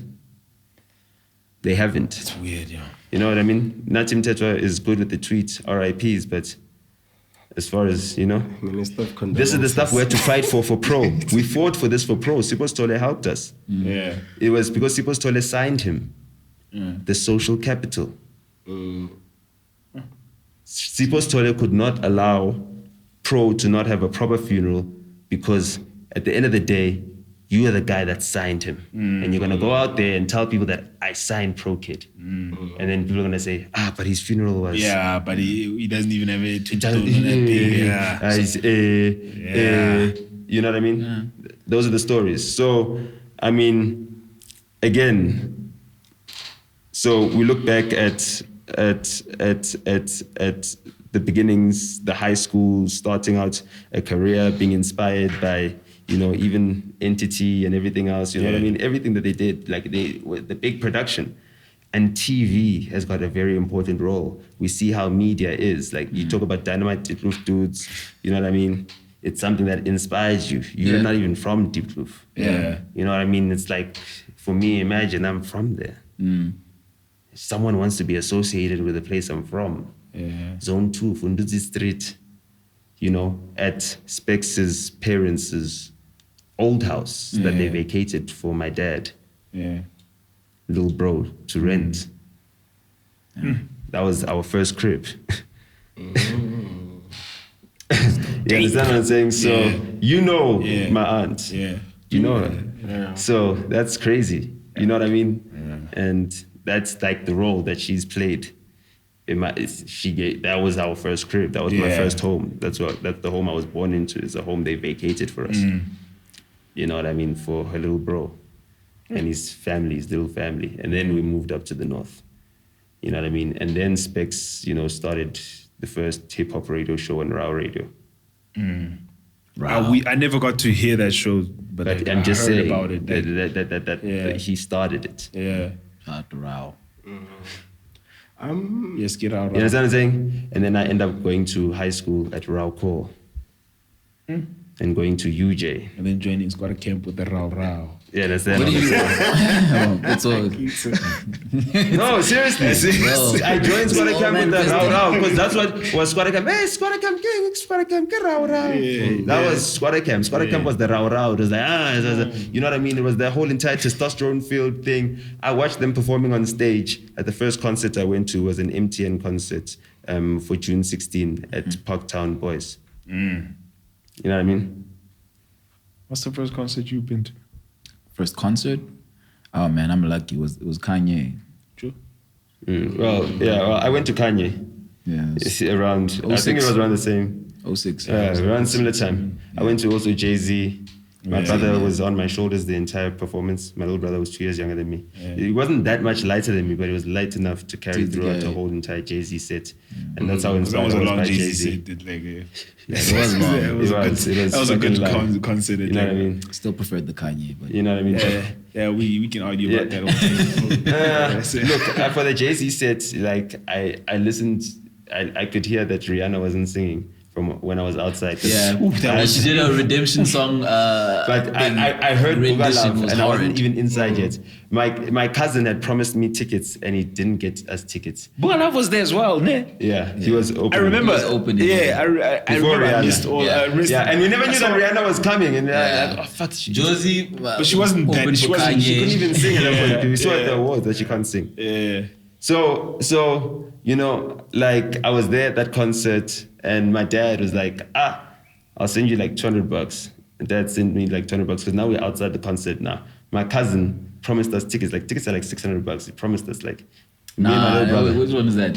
Kanye. No, Jay-Z. Jay-Z was 300. We wanted 370. Golden Circle. Yeah, I don't recall how much it 371 to was. be exact. Okay, I can't remember what the exact I don't price. remember. We were kids. Yeah. And we couldn't afford it. I had $200. I had to sell my games for that. So remember. anyway, I woke up to some old man, right? And when I withdrew the money, it came in 20s, right? And so it didn't come as a 200 Rand note. Yeah. But I told him that I got 200 Rand. He hustled. I told him that I got 200 Rand, right? And then what I did is that I took two 20s, right? I gave 40 Rand. And then obviously it was in the darkness now. Yeah. He put the thing on us, you know what I mean? He walked us into Golden Circle, me and my little brother, and then I gave him the two 20s, and then we ducked. And I gave him 40 Rand, and we got him for $40. So it's nice that your tickets were 371 to be exact. Oh, snap, man. So thanks. Those are some keto stunts. You see, you pulling keto stunts there. Me, I don't play those stunts. I was about to say, yo, nobody knows about that golden circle hustle. Like, yo, Keto and my sister, bro, they like the champs. I'm there. No, Kitso taught me how to like hustle Dog, getting into it. okay, Like, let me tell you what that prepared me for. It prepared me for Drake. So Slicker was working at Drake. He had tickets for the whole office, right? Well, he was supposed to have tickets for the whole office. Yeah. Drake. Oh, the Castle Light joint. Yeah. So he was even inside, you know what I mean? So I'm driving. I took Sugar Smacks on a radio tour. It's just me and Sugar Smacks. We're in the car. We're doing a radio tour for his album. Going to all these radio stations around the country. We've gone from Northwest, everything. We're driving back from Vicksburg because Ntato Mushoa, Mile. Mushoa was the head compiler at Lesedi FM at the time.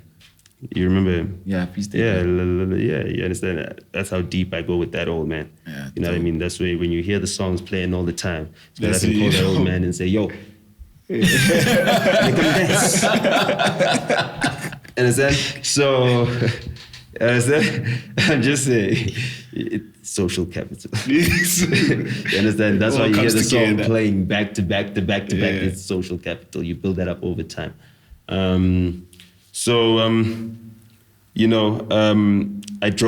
We drive back from Vicksburg now, where we did some school hall or whatever, for free performance for Lesedi FM.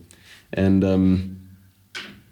when we do that, we drive back to Gallagher Estates, right? That's where the concert is happening.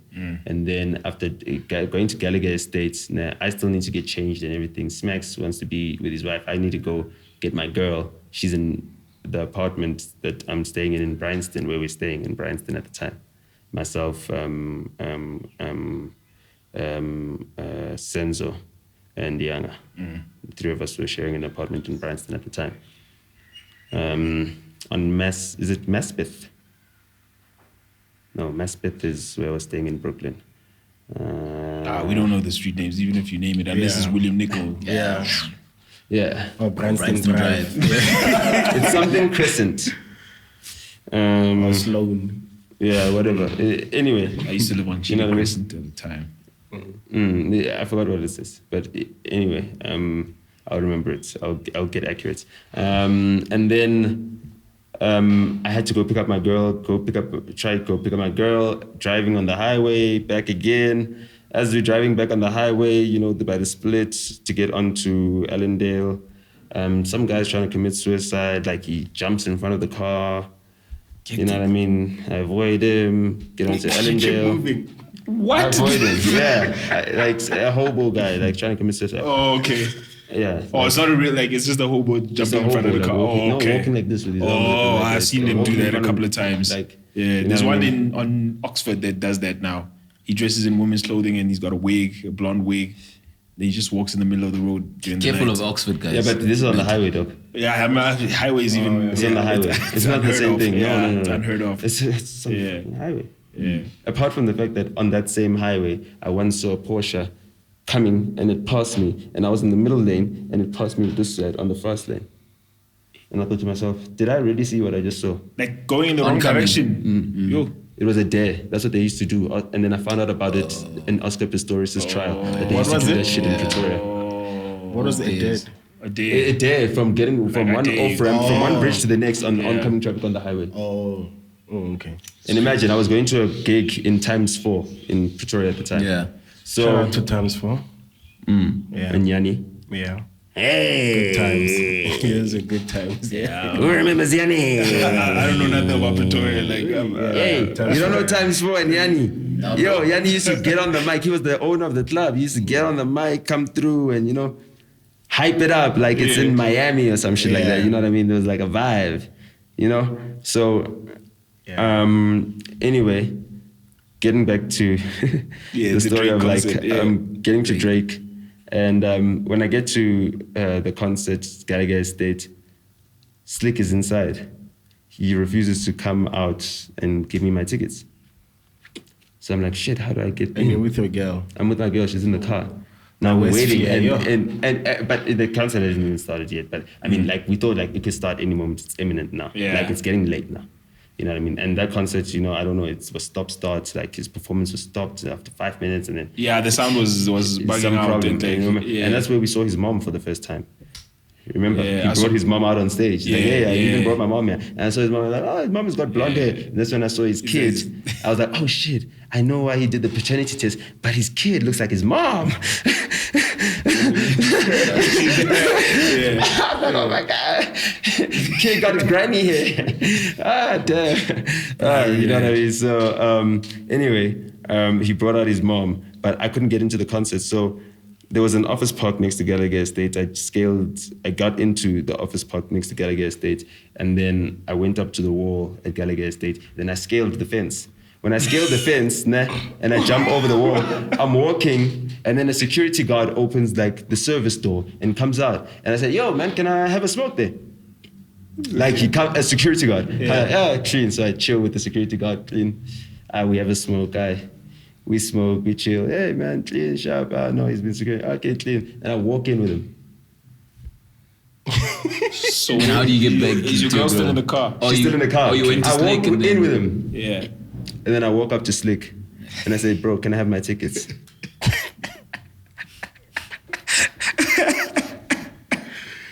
Yeah, man. Did Slick ever say why you didn't come out to give you your ticket? No, but Camilo, you know when you have somebody's ticket and you're inside a concert. Please don't put He's that inside with me. and You must apparently he had not to pull MC that some with shit. me. At least he had to MC some shit, and he was working and he was doing some work with Castle Light and whatever, you know what I mean? And he's like, shit, man. I'm like you work for me anyway, so like, fuck it if you don't have a ticket, like, fuck it. That's just the type of dude he is. But I'm the type of dude that'll be like, Okay, I'm here now. I'm here Can now. I have my shit? you know what I mean? Like, clean, I will deal with this face to face. You know what I mean? So clean, I grabbed my tickets. I think actually he didn't even have them. He'd given them away, and he was just trying to blow me off. And I think he organized Naves to give him some tickets because Naves had some tickets. He was already at Metro at the time. You know, I got the 2 tickets. I came with my girl. She's all dressed up and everything. And y'all niggas gonna play me like that. That's you know? why I keep saying my biggest fear, man. Yo. So anyway, but for me, I don't, you know what I mean? Even as a kid, I had the 220s. I was like, you know what I mean? You know what I mean? I was well trained. I was well poised for that moment. You know, when the security guard came out, I knew exactly what to say to him. I knew exactly the look. I knew because I was already the confidence level as well. The confidence level. And I'm sure he That's what probably I tell him all thought the that time. this guy probably is a road manager for one of the artists. He works in, you know. Plus, he's so chill, so he must be one of us. He must be in there. You know what I mean? I was well prepared for that moment, cool, calm, collected, and I knew how to, you know, get in. I feel you. And I went to the car that we were driving, which was the rental car that we were doing the Sugar Smacks radio tour with, and I've got my girl, and then clean. Watched the Drake concert, enjoyed it, saw his mom, saw the hair. You know what I mean? Shout out to the moms, man. You know what I mean? And Moms really supportive, man. enjoyed Drake, you know. So, it all started at that first M10 concert where I watched Square Camp performing at Parktown Boys. And I think I got backstage at the point. I saw Nikki Greenwald interviewing people at the back. You know what I mean? Nikki Greenwald. Kind of what was that? Was a dope show on ETV. Yeah, ETV Showbiz. And then years later, She had one where she did like one-on-ones. Yeah, one-on-ones and and then she had a year-end That's the shit special we came up where with, she'd man. have the top 5 or whatever. Did of she the have year. one with Amo and like this type She of did. shit? And Shout out to Nikki then Greenwald, after we man. did Special Request, Questa was named Rising Star of the Year on her show. Yeah. Yeah, and like that was something I orchestrated. She was with the Sure. shits, ne? Nikki Greenwald. From just watching her, seeing her, interviewing people and knowing, okay, this is what she does and then figuring out having to do that. She even flew us down to Cape Town once. You know, she flew us down to Cape Town. We're staying at 15 on Orange. So it was like, okay, 15 on Orange, nice hotel. You don't forget addresses, I know it. yeah. I know it. No, it's not about that. That's the name of the hotel. But it's like, everything is just, yeah. Accurate. Daddy Orange. Accurate. You know what I mean? So 15 on Orange, clean, sharp. So we ended up, instead of getting 2 small rooms, we get upgraded to like a suite. We got upgraded to a suite. So like I got myself an additional room, my own suite, so that I could be there with my girl and everything else. You know what I mean? I smoked some weed.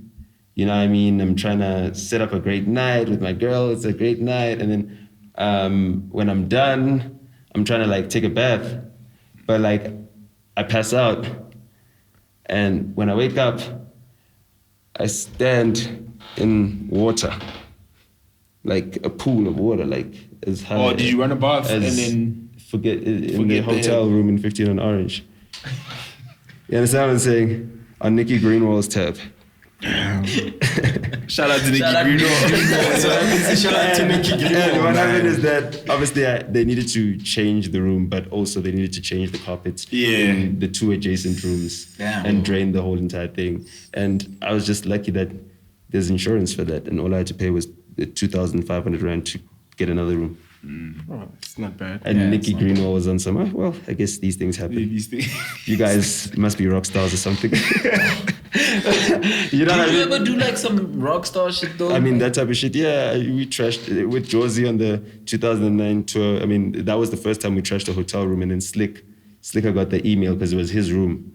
And we burnt like a hole with the Hubley. We had Hubley, and a whole lot of people. That must have been a good time though. And it was crazy. Yeah, no, it was crazy because we were on tour. We were on tour. There was Josie there. There was Scomplas. There was their dances, all that shit. You know what I mean? I was fresh out of high school. You know what I mean? I'm on the road. Yeah. I know it's definitely rock star. Like, that feeling. Yeah. I got a video on my Facebook of like we were at some bridegroom party, some bride party, like a hen party or whatever. Before she gets married, she's getting married tomorrow or whatever. You know what I mean? With some white girls in Mhlanga and stuff like that. Bridal partying shower with them. No, it's not bridal shower. It's a hen party or something. A bridal shower is like a tea party type thing. Yeah, bridal shower is more dignified. Okay. Yeah. Okay. So yeah, much more. You know what I mean? They were really going out. You know what I mean? It's like a bachelorette party or something like that. Or no. So that was it.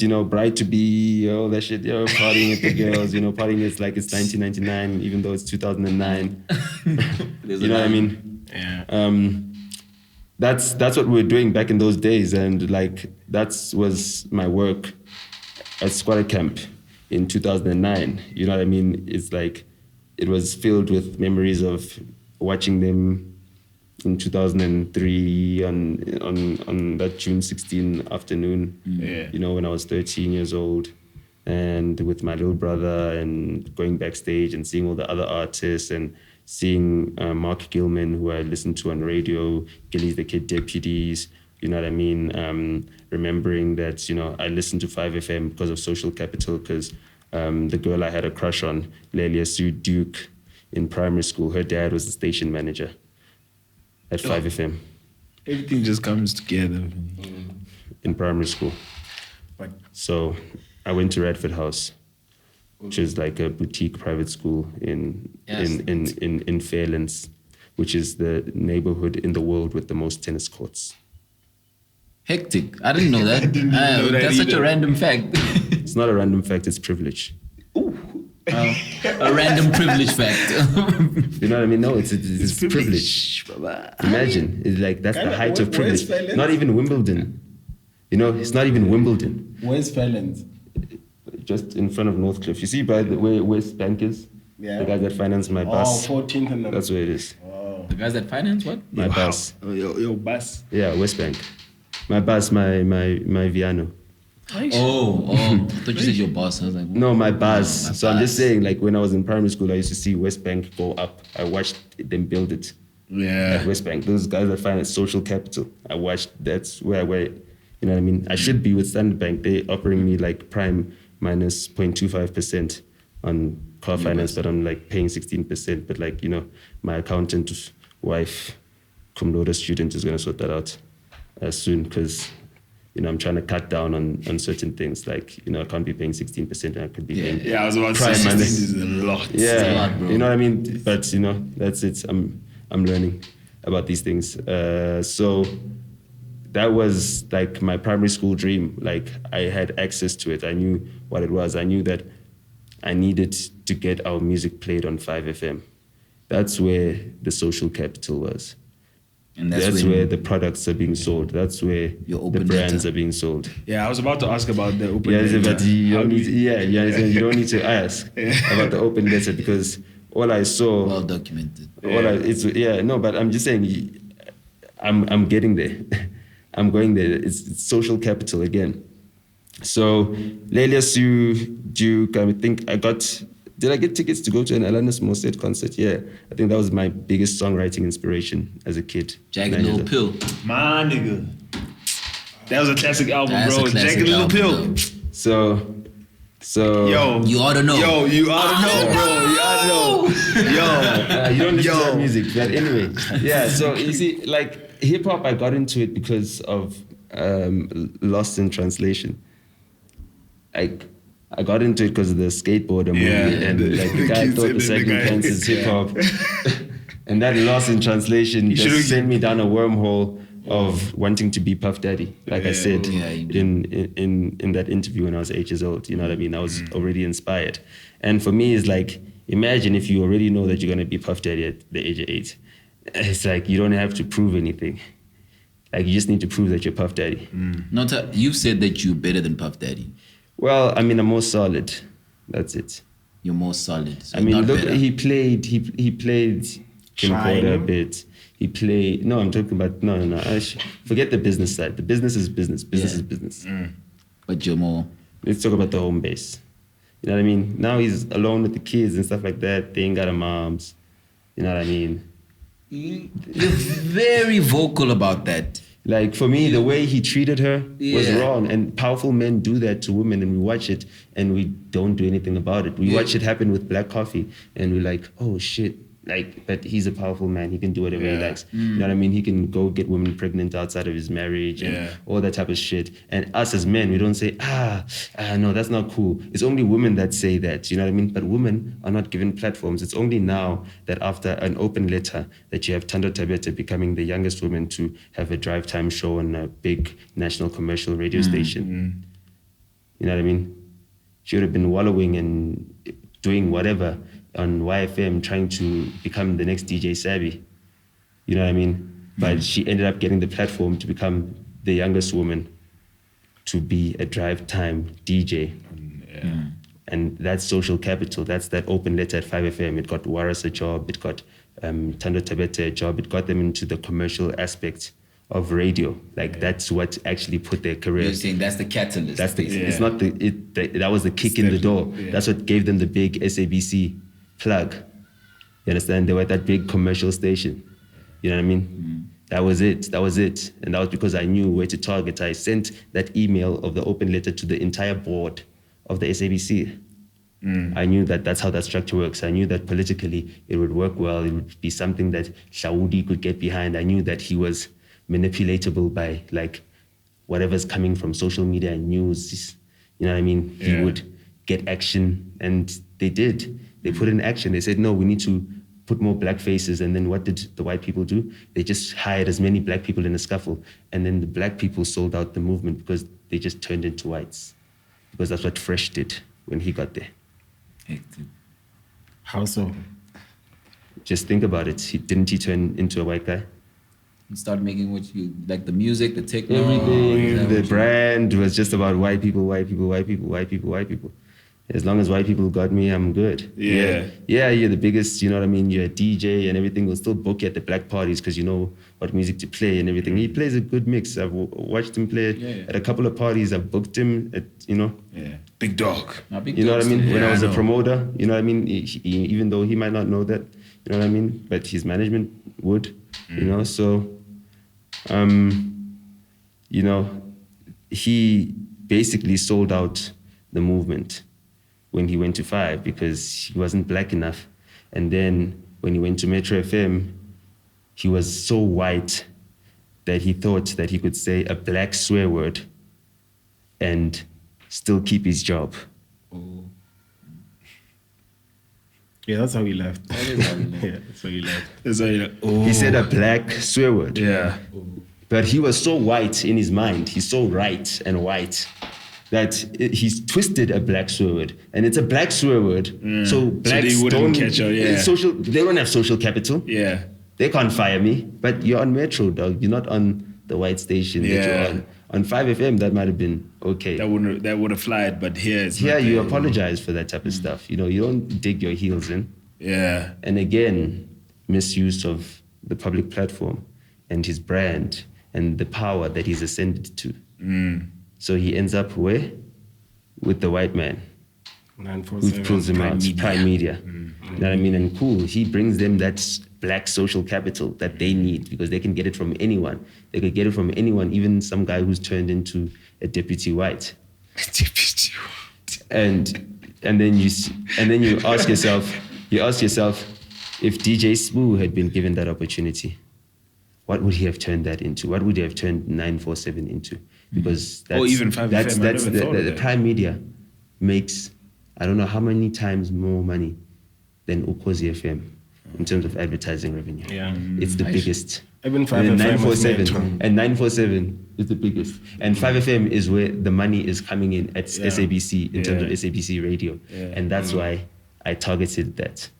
It wasn't like, oh, I'm not thinking, oh, I don't know what I'm doing. That's where hip hop needed to be for us to access money, for us to be able to fully commercialize ourselves, for us to be in all the brands and all the adverts. That was the linchpin that needed to be. You know, that's how SA Hip Hop Incorporated started. Okay. So that's why I say I started it. So you started corporate hip hop. Like, that's it. You didn't start hip hop. No. I started it as a corporate thing, as like a business thing. Because it was a hobby for these guys. It was a hobby. The reason Stogie T could maintain the hobby is because they're good at home. And it's not a knock to him and his skills, but he could maintain the hobby even though it wasn't paying. Yeah. Other guys had to go and get jobs. Yeah. Slicker had to do ventilation. Yeah. Squatter Camp had to get paid the least. Remember? But ventilation was able to get paid from other deals that they do with MTN without Squatter Camp. Yeah. But what was ventilation without Bada Bing? And what was Bada Bing? Without Squatter Camp. Because I remember even Bon Butoza with, what's the band? Yatsukota. He was still a cop when they were doing that. Do you understand? Bon Butoza. Yeah, Bon Butoza was still a cop. Yeah, from... Niggas were moonlighting as With rappers. Lemon. You know what I mean? Morale was not a full-time rapper. He was working in the insurance field. Deep level. El Tito as well. was later. Mr. Salvin was also selling insurance at the time and doing other businesses. Because deep level. The first time a rapper left high school and just became a rapper and had an album out and was nominated for Summers and all that shit was Questa. I never thought of that. I can't prove it. But let me say this. That's it. He signed to a label that was a rap label. As a kid, as a child prodigy. He was. Hidden Force.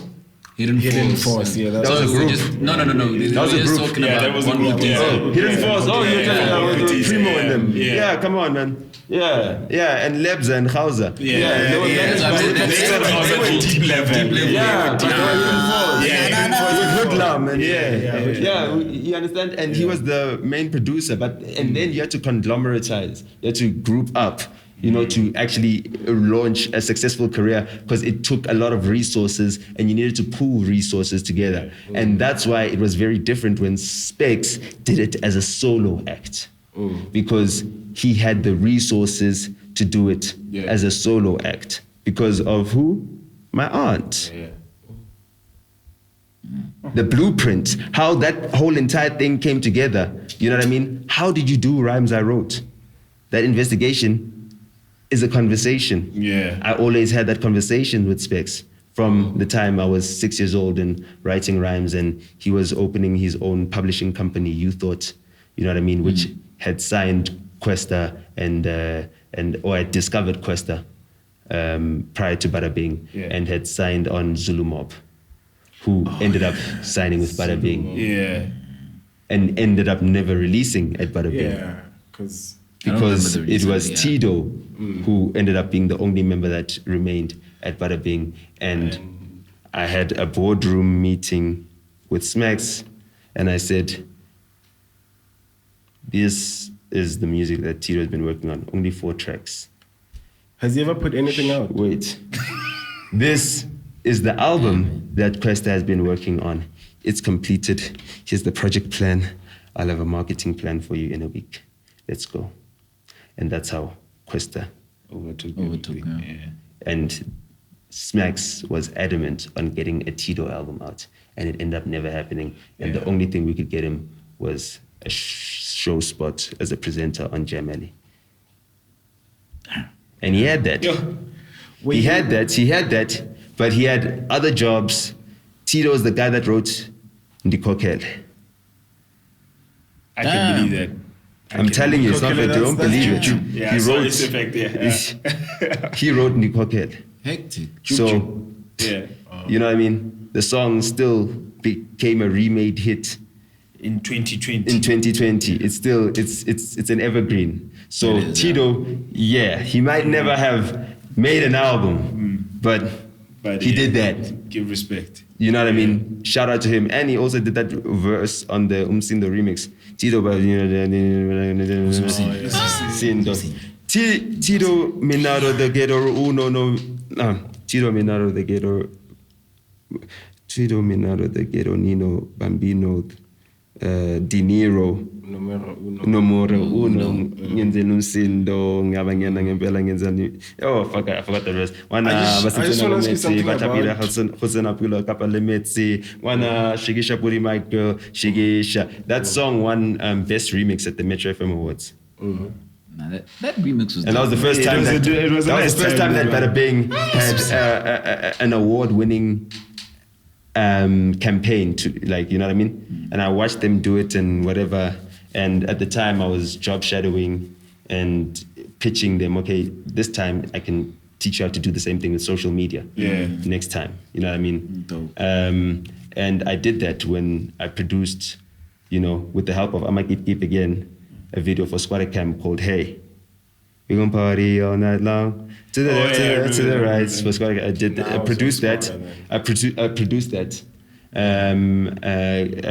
Got sponsorship from Amakip, got permission from Rosebank to shoot inside the mall and inside shops and everything else.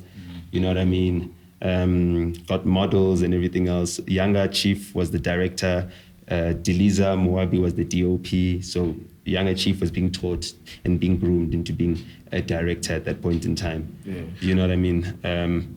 And we won a Metro FM award for that, and then Infa took it. But what would Squatter Camp be without Infa? He never got to take home any of the other awards. And he was there with Flubber. I just want to ask you something.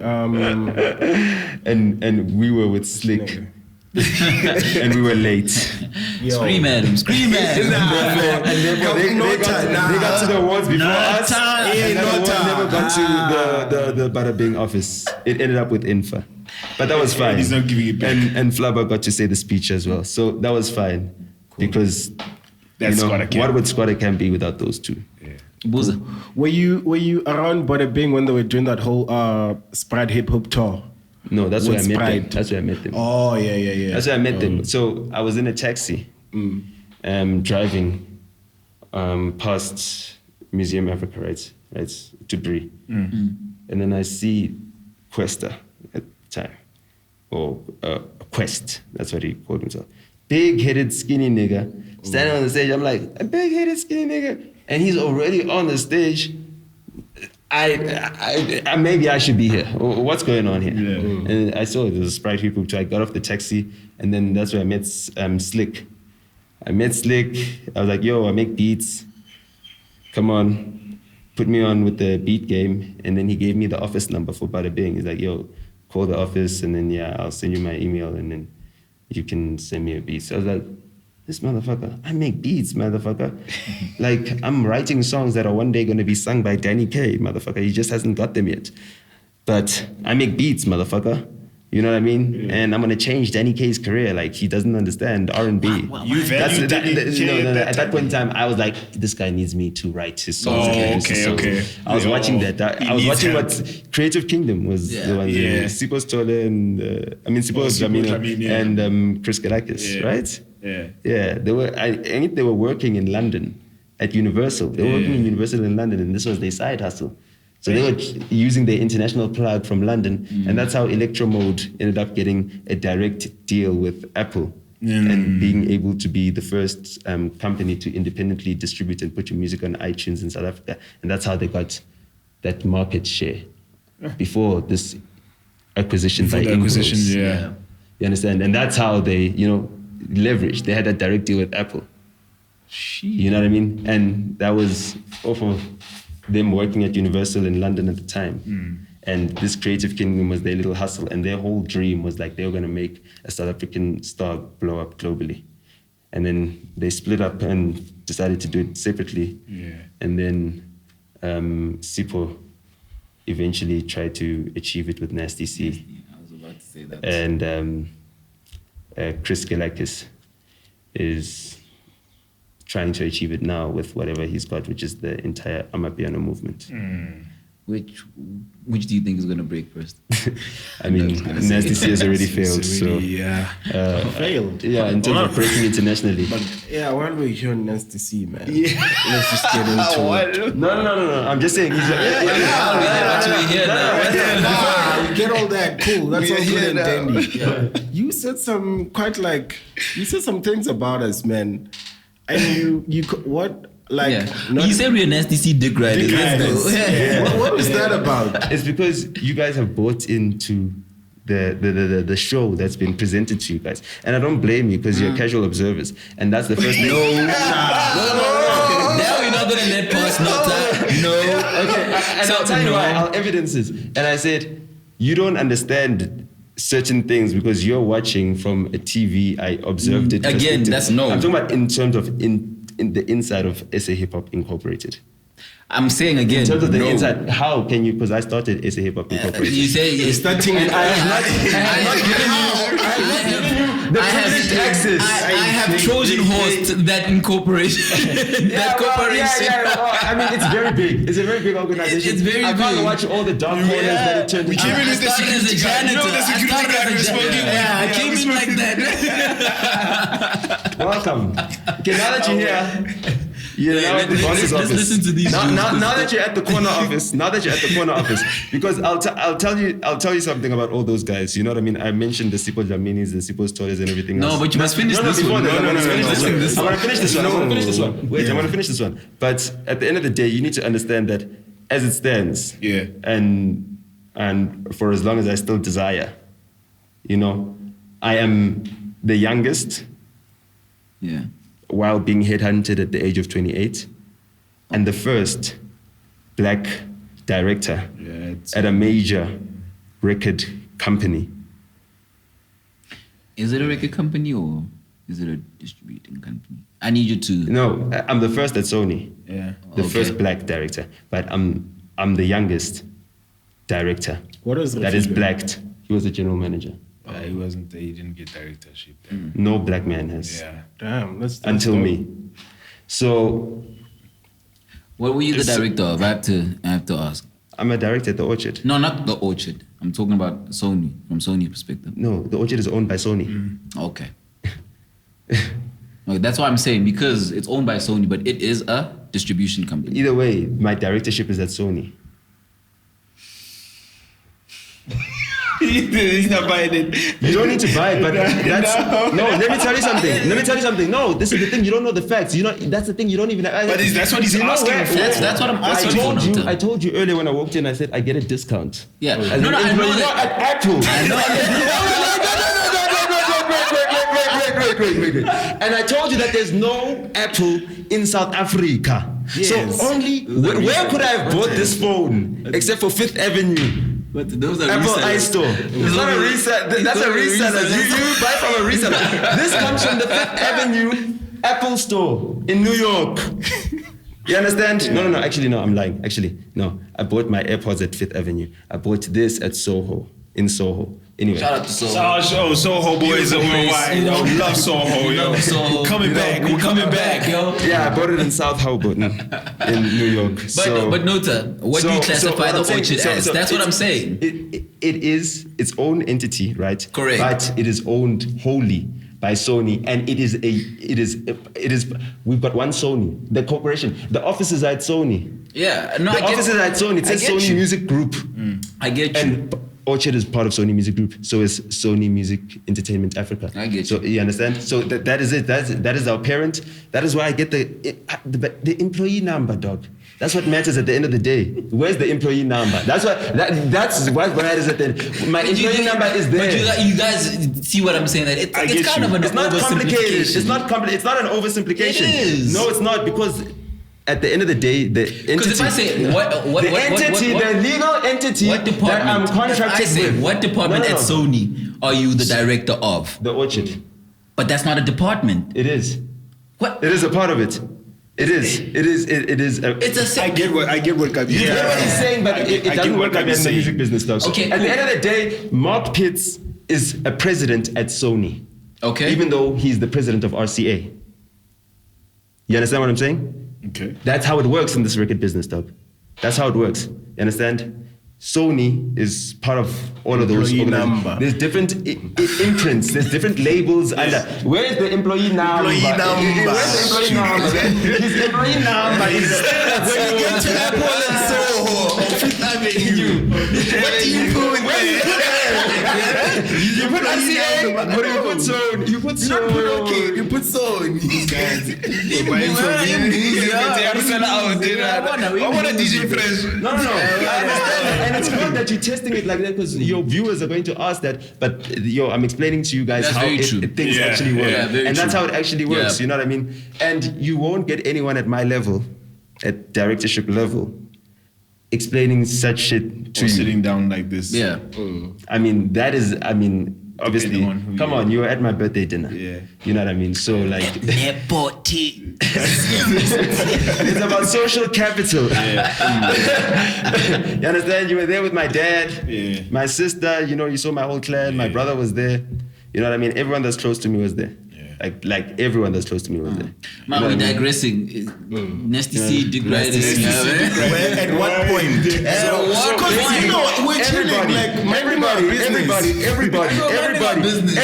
We're chilling. Everybody in the game is doing that, because that is the culture of how we celebrate. Hold on. That's how the culture of how we celebrate an emerging or an emanating success in South Africa. That's what we did with DJ Fresh. You understand? When he got onto the platform, he became the biggest radio jock and everything else. You know what I mean? He's the biggest brand. He doesn't even have a song out. He doesn't even make a song, but he's the biggest brand.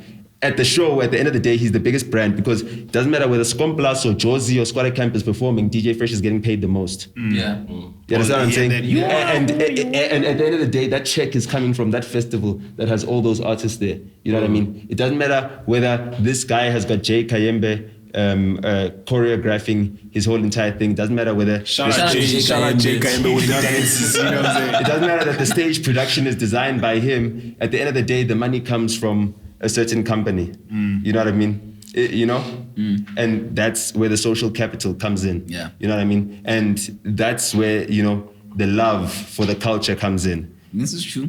You get now. You know what I mean? And So now.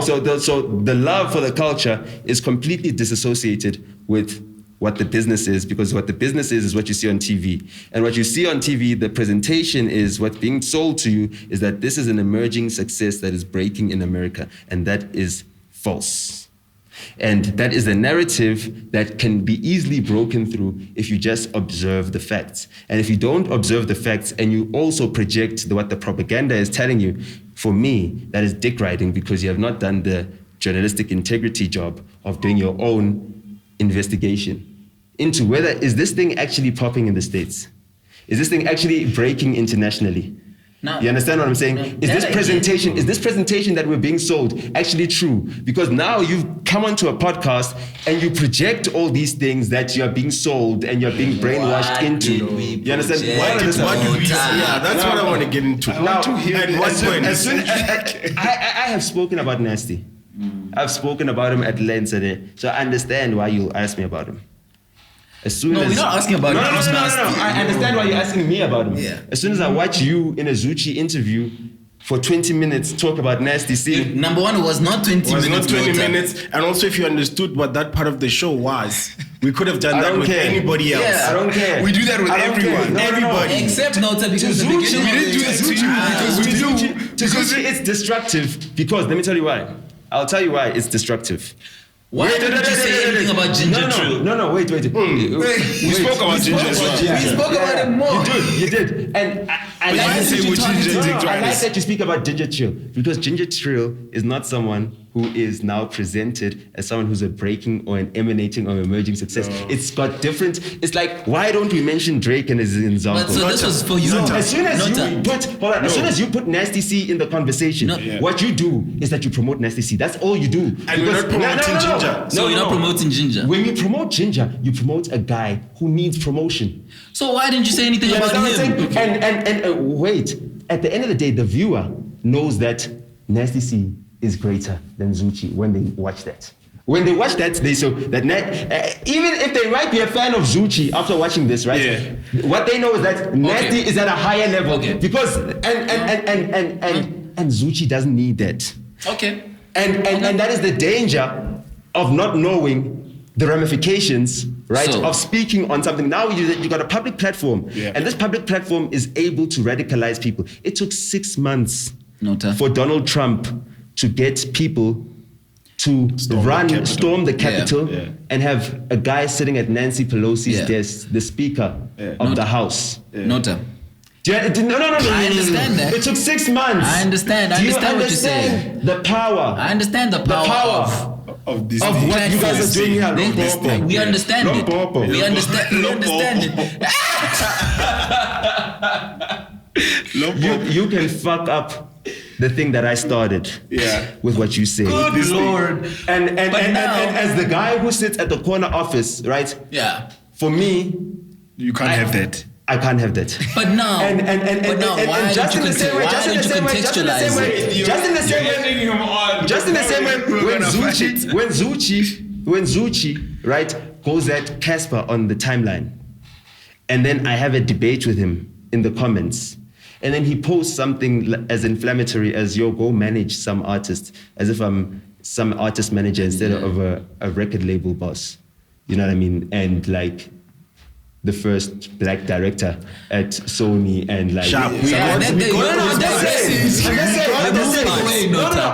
just saying that is what is in my head when I see this. Zuchi is saying this to who? To me. Yo, go and what? Don't, please don't go there. And that inflames me to wanna put a spinning kick to his head. And cut out the lights. Spinning kick. As in, like, to overdo it. Don't let me do it to you, Danny, because I overdo it. And you So see, you don't confuse it with just rap music. That's a problem. That's a problem. But that's the overdoing style. is a But hold on. problem. That's the style of what has been effective enough to get Donald Trump over 6 months on Twitter to get people to actually organize something. So what you said and was fly not around the country. So Hold on. what you said and was not storm the factual. capital. Hold on. It wasn't factual. What you said was not factual. What? It doesn't matter whether it's factual or not. It was not. What did Donald Trump say that was factual? Okay, cool. What did Donald Trump say that was factual? guys- Hold on. You guys don't understand what I'm saying. What did Donald You know Trump they're gonna say? take this as the Oh my No. God. What did Donald That's Trump cool, say that was but- factual? What did he say that was factual? Name one thing. No, I'm Okay, not- was the I'm not election debating was that. the election a fraud? I'm not debating Was the election that. a fraud? I'm not debating it. So you were you're there any mirroring. invalid votes? Hold on. Were there any invalid votes? Were there any invalid votes in the? We've tested all the allegations, right? we've tested. Right? And they were all There were not no. Yes. Okay. not- Were the observers Let's see. stopped from observing the count of the votes? They were not stopped from No, they observing the weren't. count. Okay. Cool. Were there any votes of any dead people? Were there any deceased? Was there even one person that was deceased? There were two. Yeah, there were two that was deceased. Yeah. And did they vote before they died? I'm not too sure about It that. was mail-in ballots, Yeah. and they voted before they died. Okay. I'm just saying, like, we've tested and debunked it. We've seen how fake news, false information, inflammatory statements I like that. can radicalize something. Yeah, I like You that. understand what I'm saying? It can be weaponized. And for me, And you weaponized it. and for me, Why I weaponize use the it? weapon on you. Why? That's what we're asking. Why are you weaponizing? Why? Yes. Now, you know we were chilling, dog. Chilling in the morning. Because we're one of the few that you actually named that I'm weaponizing this against you. But isn't that an honor? Which I did see. Look, I can see where you're coming from. I can see. I can see it. No, I can see. I went at 5 FM because I understood the power of that platform. This guy's good. This guy's good. No, we know that I'm just Nota's saying. good. We know that. And was that not the most inflammatory race card ever? It was so emotional. It made black. It made, you know what? You're right there. Racist. Everybody. It inflamed everybody. Everybody was mad. So is that what you wanted for people to do against us? It's not that I wanted No, to it wasn't about us. It really was not about It's us. not about us. It really at that wasn't. point. It was It's about the So why machine? It's about the machine and Nasty. It's about the machine of Nasty. Yeah. I was stopping you from being able to Then why not comment be on Nasty polite? ever again. So I was stopping you from being it was able to- basically I was saying I was it was removing basically him from your stopping us platform. from being part of the machine. Exactly. Yeah. That's it. I unplugged you from Why the don't you call messaging agent. Kizu? Why don't you call Kizu? Why don't you call Kizu? Why don't you And call that time he didn't have my number. So you can say he could get it. You can say that. You can say that about the Mama Awards. Hold on. You can say that about the Mama Awards. You've been Why would you talking. go on live and say Monday Twala must fall? Why would you say that? You of all people, you're a big director. You're a big hotshot. Monday Twala gave you 2 tickets to go and watch the BET Awards in Los Angeles when you didn't even have a ticket. Monday Twala gave you those tickets. How dare you go on your live and say Monday Twala must fall? Yeah. How dare you say such an inflammatory statement? He had you out there in your Tsonga regalia, in your green and yellow top, looking like, you That's just swag. come out of Spilongo. Plausible That's why. question. You understand what I'm saying? From top to bottom. Yeah. You understand? He had you out there. It's a plausible question. It's a plausible question. How dare He you? had you out there. He had you out there so you could go and walk up to Sylvia Rohn and say, listen, you need to make sure Majosi an international star. Shout out to He Sylvia had you do what you saw being done for Nasty C and doing it better, doing it for the culture and doing it for Limpopo. He had you have a counterpart. It is what it is. That's an Limpopo boy. Because I didn't need you to be proud of what Nasty C was doing and breaking that was one part that I needed you to be proud of Shoma Josie. And so I walked into the Beverly Hilton Hotel. Let The him know. Beverly Hilton Hotel Talk that shit, Nota. where Whitney Houston died you and told where that to us. Clive Davis has his Grammy party. Yeah. And it was the Culture Creators event. It was a Byron Allen keynote address. And I didn't have a hope on hell of getting in. And we waited, and Amy Dubonnet was standing at the door. You know what I mean? She would not let me and Siamo in.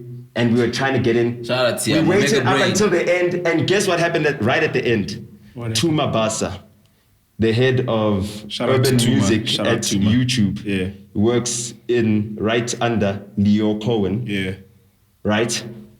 Tuma Basa, my homie, the head of YouTube, well documented. head of YouTube. You know what I mean? He walks in at the end, and he said, they're with me. Let him in. And we go in, and Sylvia Rohn couldn't take her eyes off me. She was looking at me across, like we were at the regalia? prime table. I had the Tsonga regalia. That's pink shirt that I'm wearing in that picture that you guys see me in. Yeah. In that cab was taking me to the Beverly Hilton. I shot that picture I took in Los Angeles. That was in Los Angeles. You just couldn't see that I was in Los Angeles. You've totally just. I was being driven around at some point in time. I was being driven around at at some point in time, That's hold all on. I wanted. I just wanted to know what he was doing. That's all, and I got it. So, It's so inflammatory. I was being driven around by Tando Tabete at the time because she had a car in Beverly Hills, and she could drive us around, and we could get her into like the Spotify party and have her take pictures with Neo and all the big stars that she was bumping into and meeting and didn't photo credit me for. Even though I got her a job at 5FM. You know what I mean? Shout out Tando Tabete. You know Shout what out I mean? Tando But I mean, Tabete, like, dope movie. I watched her interview Questa when she was at UJ, and I said, "You deserve to be on 5FM." I said that to her. I said, And you put it on 5FM. and then I did it. It was bad, eh? But you see, Nota. So hold on. I'm just saying, I went to Sylvia Roan because at the end of the day, I knew that there are structures. There's like RCA, there's different labels and everything else. And I'm telling you, like, this is like really serious, privileged information. But at the end of the day, you need to know this. And what I knew is that at the end of the day, the RCA guy is the head of A&R is Tunji. He's Nigerian. He's the head of Keep Cool, Normani's manager and everything else. And like me and Tunji are supposed to meet, but it's BET weekend. Tunji's busy. We're texting each other and like we're missing each other or whatever. Anyway, we work for the same company, we're colleagues. So like he's my colleague. I'm not gonna knock my colleague. He got busy. Like it's BET weekend. You know what I mean? He's taking care of his artists. And I was like, you know what? He's got his own thing that he's got going on, and maybe he might not see the full vision. The same way if I could sell it to Sylvia Roan. And basically what I sold to Sylvia Roan is like, this is like a person of Nelson Mandela's magnitude that you'd be signing to Epic. And just alone, that black girl magic, she could colonize the rest of the world with our African culture.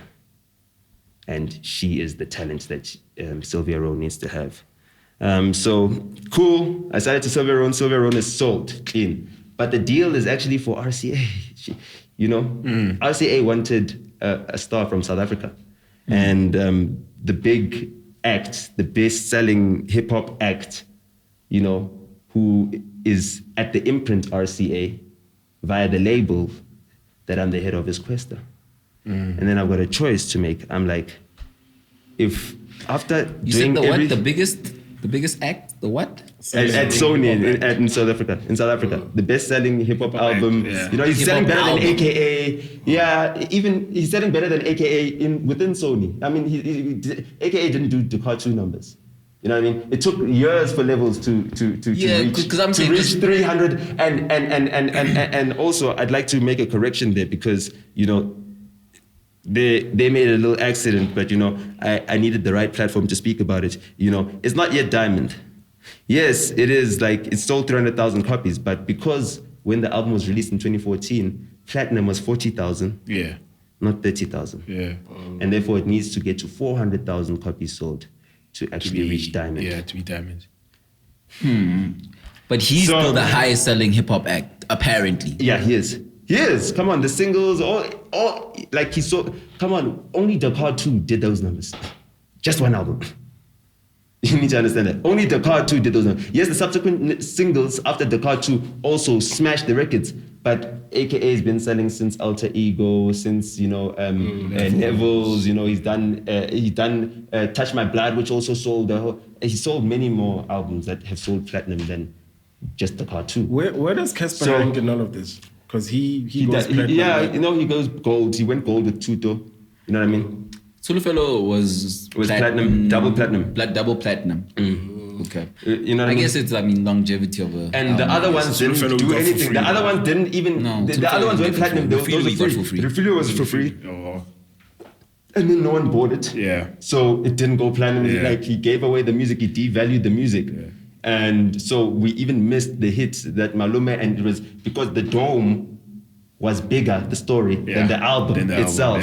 So basically what he did is that he went into the event space and he built his brand there and killed Sacrifice his the music brand. music, He didn't sacrifice it, he killed it because what he did, he killed it. He didn't know what the artist was doing. He didn't know what he was doing, so he killed it. You can't say sacrifice is when you make a choice. Okay, I get you. I get you. Know what I mean? Yeah. I mean, I don't know his. No, just in general. workings. Just in general. Yeah. Just in general. I get he you. wasn't trying to. I don't think he was trying to. He was trying to be a big enough star, and he thought, okay, fine, everybody will have access to this music, and everyone will get it, right? So that's the logic. You know what I mean? Yeah. And 20,000 people get it on a day. It's a big story. But that's the logic they were running with at the time. I remember they were fighting for even data. So can you say they sacrificed? That's can you why say they sacrificed? No, you can't say they sacrificed because they were killing it. They didn't know they were killing it. They weren't trying to do that. It wasn't intentional. Involuntary manslaughter. Yeah, that's it. Okay. We can call it involuntary manslaughter. And involuntary manslaughter, you can't praise it to the gods and make it a sacrifice. Yeah. You understand what I'm saying? So at the end of the day, that's what they did with that whole entire thing. And the only way they could have revived it was to have like a big DVD performance thing. And they did that, but all the music that was hot on that was from Tulufero. So Tulufero is a classic. It did the whole entire thing. Refilwe, Dad. You know, even though it had a gem like that Malume, even if it had a gem like that, you know what I mean? And I love that he performed that Global song. Citizen. Yeah, Global Citizen, you know what I mean? Yeah. And that was the perfect choice. And at least it was a great you know, he's got that. But the album itself, nah. Then the next thing, what came after was Tuto. Tuto had Baby Girl. Tuto had Baby Girl, right? Had Baby Girl. Nyuku, yes, was dope, you know? Nyuku was dope, like his rap, slept on, you know, it was a hard trap, you know, hard track, but it was in that time. In that moment, it was what it was. The other tracks were just trying to be tracks. I was at the listening session. I was at his album listening session. And all I said is like, yo, I just found one standout track. I said this, and I was like, yo, that Baby Girl track, that is the hit on this album. That song is the hit on this album. That song is a classic. He had that whole entire Nelly thingamajig, love you, need you, You understand? That's a hip hop classic. So he took a Nelly classic and then he flipped it, you know what I mean? And that was a nice flip, that Baby Girl flip. And then he did the next move. Tanzania, in terms of YouTube consumption, is like one of the biggest countries in the world. He put Vanessa Mdee. She's Tanzanian, bombshell, as the lead girl. And that fucking made the YouTube on that song go through the roof. Yeah. You know what I mean? And blew it up. And also on TV, it also blew it up because on music, but it didn't really climb up the radio charts like that. But it became a big song because you played on TV, the DJs played in the club, so it's in the culture. He performs it, he's a big star, you know, at that point in time, you know. So that's how Baby Girl came on. But as far as Tuto is concerned, it had nothing else that has stuck. And it can work in this day and time. And that is proven when you hear Nyoko, the remix, on the new album. And although it's nice to hear WHP and all that stuff, but the sonically... The Destiny joint was dope. The Destiny was a terrible... No, it was a terrible version of Destiny. Compared to the original, that one song of the year on Uko's FM. Let's compare anything to the sample. No, we have to compare it to... Because we compare... love you, we did. You did. Yeah, we did. We analyzed it. Okay, let's compare it. Let's compare it. The Lemma's definitely better than Baby Girl. Yes. But it's a nice flip. Shout out to Cass, but it's a nice flip. Yeah. But as for what Destiny was able to do, and we're in South Africa now. In South Africa. What Nelly was able to do in South Africa, yes, make a big hit. It's comparable to what Casper was able to do in South Africa with that song, right? What Destiny was able to do in South Africa with that song, compare it to what Casper was able to do with that same song in South Africa, not a chance. But not a, this is your... It did things for hip-hop. I'm just saying, it did things for hip-hop. But in terms of like comparatively speaking, its impact on... Yeah, but Malaika had a bigger genre, man. You know what I mean? You can't compare that impact. It's the raps for me forced, like his delivery, like he's using words that he doesn't even know how to use. That'll always be the complaint about Cass. Like, and that's the thing, he doesn't rap nicely. And that's why I fixed him on rap. Unless it's in the neck. Unless I actually produce the track. On Good, he sounds cleaner than he's ever sounded. No. Because on Yugu he sounds dope. On Good, he sounds better than he's ever sounded. His ad-libs come in 3D. In 3D surround. His ad-libs are 3D. Dog, no one has ever touched his verses. You know what? That guy sent me a mess of channels. He sent me a mess of channels. I can't believe, you don't remember when I said this. I always complain about like rappers separate and he all said, that. but on that verse in particular, he sounded so crisp. I wanted him to sound like $1 billion. Yeah. You understand what I'm saying? But not a million. That's definitely not his best verse. Not a million. Because you know, when you want to be a trillionaire, you know, $1 billion is like $1 billion. Yeah. I wanted him to sound like $1 billion. Yeah. You know, and I was able to achieve that in Good. I've been listening to him, and all the time I came to him, I walked up to him, I was like, yo, bro, I want to do it for free. Let me come produce, you know what I mean? Let me do Nadia's album. Let me actually do a proper album for Nadia. You know what I mean? The only song of substance on Naked is the one she did with Questa. And that's because the nigga actually jumped on a song which was the only song of substance. Bro, this first song is Africa, bro. It's a song. But Come on. Even the joint of substance. When you talk about the joint, when you are a guy who listens to raps and bars. When you listen, you guys are talking about a rapper. When you talk about a King Monada song, listen to these guys. You do the podcast with these guys, bro. With these guys, bro. You know what's funny? You're talking to the one guy that doesn't listen. I listen. Ask him if he's listened to a whole Casper album now. Ask him if he listens to Naked. Ask him if he listened to Naked. Ask him if his Casper album and I listened to a whole Casper album because I study the game and I'm invested in SA Hip Hop Incorporation. We have to. But Naked is not Naked. Did you listen to the latest Chad the Don album? I listened to the whole thing. I listened to the whole thing. I listened to the whole thing. My word. You got a one up on me there because I did not listen. I listened to the whole thing and I found the song with EJ and I said, okay, that's the only song. I heard the song with EJ though. That's also the song. That's the only decent song. And everything else is discard. And that's the thing. And that's the same thing I felt with Tuto. As soon as I heard that, because I was like, if you're gonna take Destiny, if you're gonna take Joaquin remix. What? It's Joaquin remix of that song. The ding ding ding ding ding ding ding ding. The original. The Joaquin. Yeah. If you're gonna take that song and make another song, you better make a fucking Good. That's not Parisa though. It's not Maporis. Was it and let me tell you why. He took that sample. Yeah. And his table breaks. And then play that Pori. Doom. Doom, doom, doom, doom, and then go. Bing! Give us that sound. No, that's my favorite story. You know, So what are you saying? Hold on. No, I'm not holding that's my favorite story. No, I'm not holding on to nothing. Do it like this. Do it like this. Doom, doom, doom, doom. Was that you telling him? Yes. Mouthing everything that he's doing. Dong, dong, dong, Yo, Maporisa, come on the show.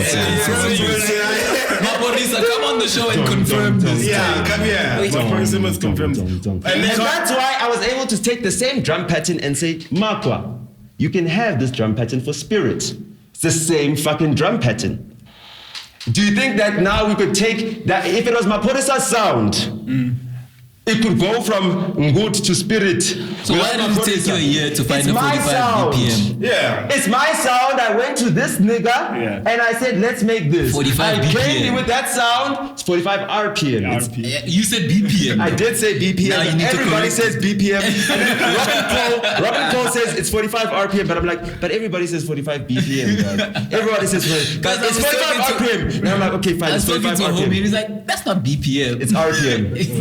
It's RPM. So, Shout out for the clarification. Yeah, but you know what I mean? That's the sobering bit. You know what I mean? So This nigga's looking at you like, what? that whole entire sound, that whole entire style, that's my sound, my style. That's what I came in. And I'm a producer. So as a producer, you produce a sound and a style. Forget the fact that there's a composer, there's people that play the piano that we hire, there's all these that Which was I put together. In this case, it was Mopodis at that point in time. You understand what I'm saying? At that point in time. He did another song. He did a song called Afro Trap. And I allowed him to do it. I was like, oh, do your thing. And then I came back and I took it to Makwa, and then we rearranged that Afro Trap song. And we got Busiswa to do her thing and everything else. And we're like, yeah, I wanted to bring Busiswa into hip hop with that song called Afro Trap. And it was about African trap. You know what I mean? And that's why it's called Afro Trap. You know, and this is no, don't shout it. Don't. Let me tell you why must you not shout out ATM? My shout out. Shout out to MT, shout out to ATM. Okay, it didn't even exist before I did Afro Trap. Wait. When did you do Afro Trap? In 2014. Okay. It was 2014 when that song was done. Okay. We re-recorded it in 2015 when we were making Dakar 2, which was released on the 26th of February. No, 2016, which means that it turns 5 years old. We can have that, but my shout out remains. On February the 26th, like this year. It's a core shout out. So you understand, and that whole entire Afro trap thing started with Boom Shakalaka when we took a trap beat. No. Calm down. Let him get through. No, that's not trap. It is trap. You can say it's not trap, but it's trap. I'll tell you why. You know who produced the beat? Okay, wait. Tell us why it's trap. It has an 808. I'm saying, is that why you call it trap? It's got all the trap elements. It doesn't have trap flows. It does not have trap flows. Okay, the flows. It does not have a trap hook. Afro. No. The hook. It's the element. It's not trap. It's got elements. It's elements. It's not to South Africa, we localized it. We took trap. Hip hop can have just elements. It's not jazz. Wait. On Fire has more trap elements in that song. Listen to what I'm saying. I'm letting him speak. I'm saying we took a trap beat. We took a trap beat. And we said, how can we make this a hit in South Africa?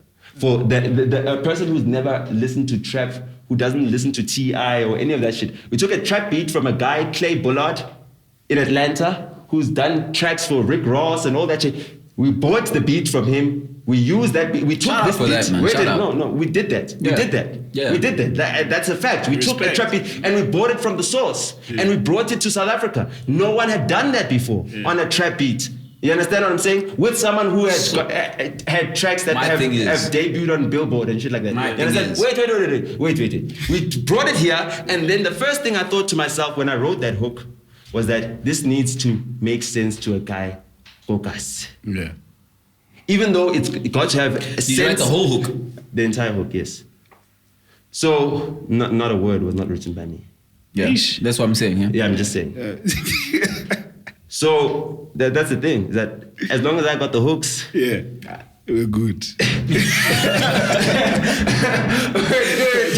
Trust me, I got the hooks, bro. We're good. Just need to get the right beat. Come with the bars. We're in the man. It's very simple. This thing. It's not complicated. You understand what I'm saying? It's not complicated. So that was the whole entire thing, and. After that, we thought to ourselves, shit, we need to put someone else on it, because he rapped the first two verses and you're not gonna rap any more punchlines. It'll be corny and cheesy. And plus, punchlines are out of fashion. We've been listening to Rick Ross a lot, and punchlines are out of fashion now. It's about statements now. It's statement raps. So we're listening to statement raps. So that's when the punchlines died with that song. You know what I mean? They came in here and there, but in Zulu rap, it's still never heard Questa dig in on punchlines after that. Well, yeah. No, dig in. After that. You did. I mean, what's this? The joint with Slick, man. Which one? Oh, Do Like I Do. Yeah. Okay. You went in with the punches. Yeah. No. Okay, no. That wasn't his joint. It was DJ Slick's joint. Okay, cool. So, anyway, we're talking about statement Questa, raps, not Slick, ne? Yeah. So, with that said, that was statement raps was more the Rick Ross style. Yeah. That's why we styled that on Rick Ross. Even went to Cape Town to watch Rick Ross perform at that show, which was organized by Glenn 21 and his homies, Canuck, because he needed guys to fund his dreams. So he teamed up with those Canuck guys, but it was his concepts. So, I mean, that whole entire trap movement that we were trying to build at that point in time needed other people, and the only other young cats that were coming into the game were Cash Time. And we listened to Cash Time's raps and their flows and everything, and they had trap flows. No, you didn't hear those raps. But if you listen to the Cash Time mixtape, there's just some mixtape, whatever. You understand what I'm saying? They did have trap flows in terms of the way they were doing their stylizing. For us, at that point in time. Okay. For us at that point in time. You can't. That's what I'm saying. You can't agree because you're a trap aficionado. Us, we were just trying to localize it to make it hits in South Africa. Perfect. That's it. Yeah. So, Cool. you understand? I'm not a trap purist. Okay. So we weren't trying to make a pure trap song. We're just making a song that could use this thing that's buzzing in America so that we can play side by side with them in the club when the DJ is mixing So you can us. mix it into mix it into Galaga, and we're strategically. it was Strategically dope move. That was it. That was what it was about. That's the corporation. That's the corporation. Yeah. But now you hate it now. No. I did it just to get homie ahead. Yeah. For a bit, you know what I mean? AKA was killing us in the north. And we needed something that would appeal to the north and in the hood so that we could have a bullet that he wasn't able to get into at that point in time. So you thought. Because we had social capital at that point in time. Yeah. Until he hopped onto the house music. Yeah. Because he did the And same he thing killed we it. did in reverse. Yeah. He reverse engineered He brought it home. Yeah. Because, He brought it home. because what happened is this. He did it with European dance music first, which was what the Black Coffees and all of them who were doing, bringing European styles with the DJ Freshes and all of them had been Slowing doing it down the and- Jao Kim remix, you know what I mean? So he did that with that song for Jealousy. Jealousy was released a week before Boom Shakalaka. Jealousy got 5,000 downloads on the Miller site. That whole entire competition between us and AKA at that point in time, because he was making music with Fifth Season, Benza. Benza was a guy who was doing club parties for MTV, you know what I mean? With Melanie Ramji, they were doing events and stuff like that. And they did it especially at the peak of the World Cup. I think it started then. Oh yeah, 2010. And then from then on, because of the MTV networks connection, he got into connection with all the brands because MTV was in cahoots with all the agencies because they were advertising and everything else. You know what I mean? And that's how Benza got into the whole brand network and everything else. And he thought, okay, I can bring this thing into artist management and everything else. And he teamed up with Tibbs on that first AKA project.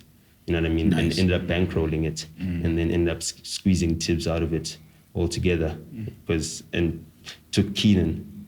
And then Tibbs ended up doing other things, doing Show Love and everything else. And then he built Fifth Season around Keenan. Yeah. You know what I mean? So we were competing with that because we were building Bada Bing around Questa. But our opposing force was the fact that Slicker and Smack still wanted to have their own careers. Okay. That's Our opposing force. solid. Yeah. Our opposing force. Yeah.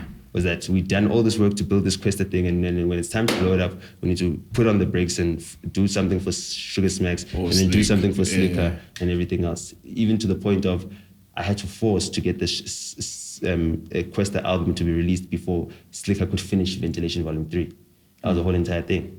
It's like it took so long to finish Ventilation Volume 3, we got the Questa album out in time, and therefore we could use his resources to push Questa's project and go and do like a little tour around the country at the time of the album's release. Because now, the previous year we were on tour with MTN. This year we didn't have a brand to tour with us, but we still wanted to do CD signings like I did with Squatter Camp before when they were on tour with MTN, and I still wanted. So I did club parties because what I started out doing when I was in high school, when I linked up with my friends who auditioned me at a cypher that I busted into at the St. Mary's Social. Eli, Clash 91. Me and Eli partnered up and we started a company called SoFet Urbantainment. He was the SoFet, I was Urbantainment. I turned entertainment into Urbantainment. And then we were part of a clique called Brick City. With other guys, you know, Offense, Lesego, Moilwa, Lele, you know, Tuchugo Mushomi, you know, and we were doing Is it parties. popular? He's a producer. He made some beats at some point, but Offense Name is Rahanka, how do you say his surname? Fuck it, I can't Don't say. butcher it. Like, let it go. Yeah. But I mean, like, look,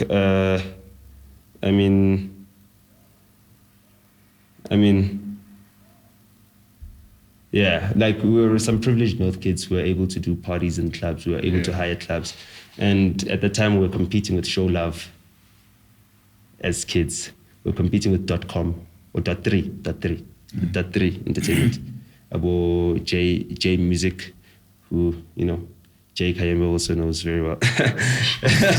About J Music and them, they had an events company called .3, but they were just doing events at nice clubs. They weren't really hip hop centered and weren't really like rap centered, like trying to have rap acts performing at their gigs. They would do a gig anyway, as long as they could have DJs and nice times and everything. You know what I mean? So we were trying to have rap acts performing. We were trying to hire the best DJs at the same time. And we're trying to break ourselves also by giving ourselves opening slots to perform at the parties that we were throwing. You understand what I'm saying? And we did 50 Cent's concert after party. That's where Metro FM marketing manager, helped us, market the whole entire party, Oletu Oyana.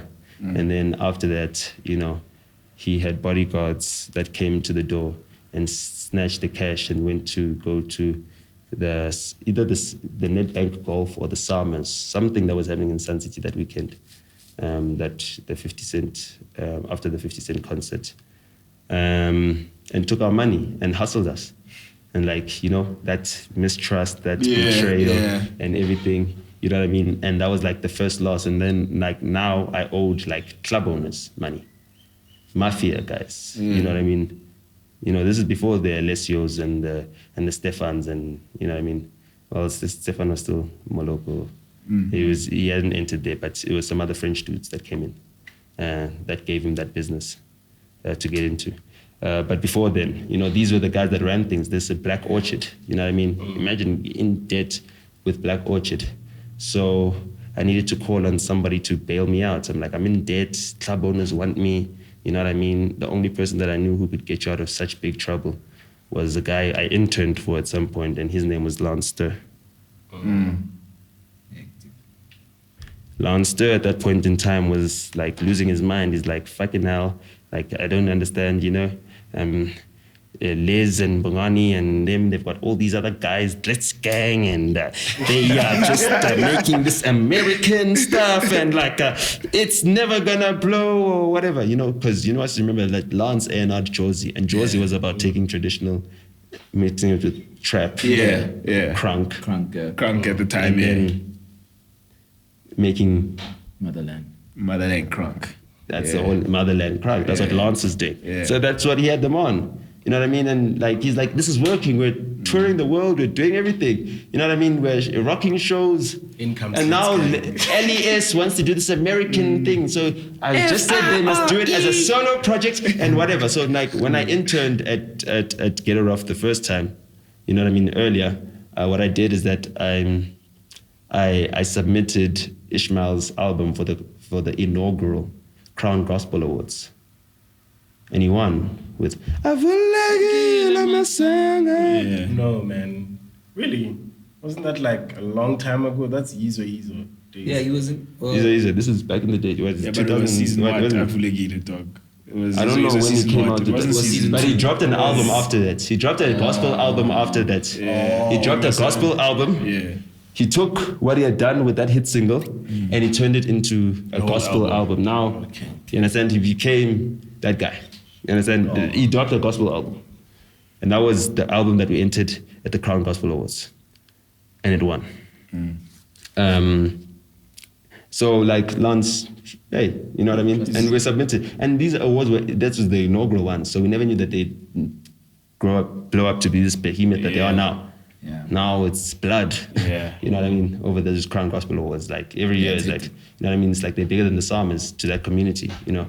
Yeah. and they represent a very big community. Like they're very important, the Crown Gospel Awards. So those are the first ones. You know, we entered him for that. You know, he said as his intern to launch the Elias project.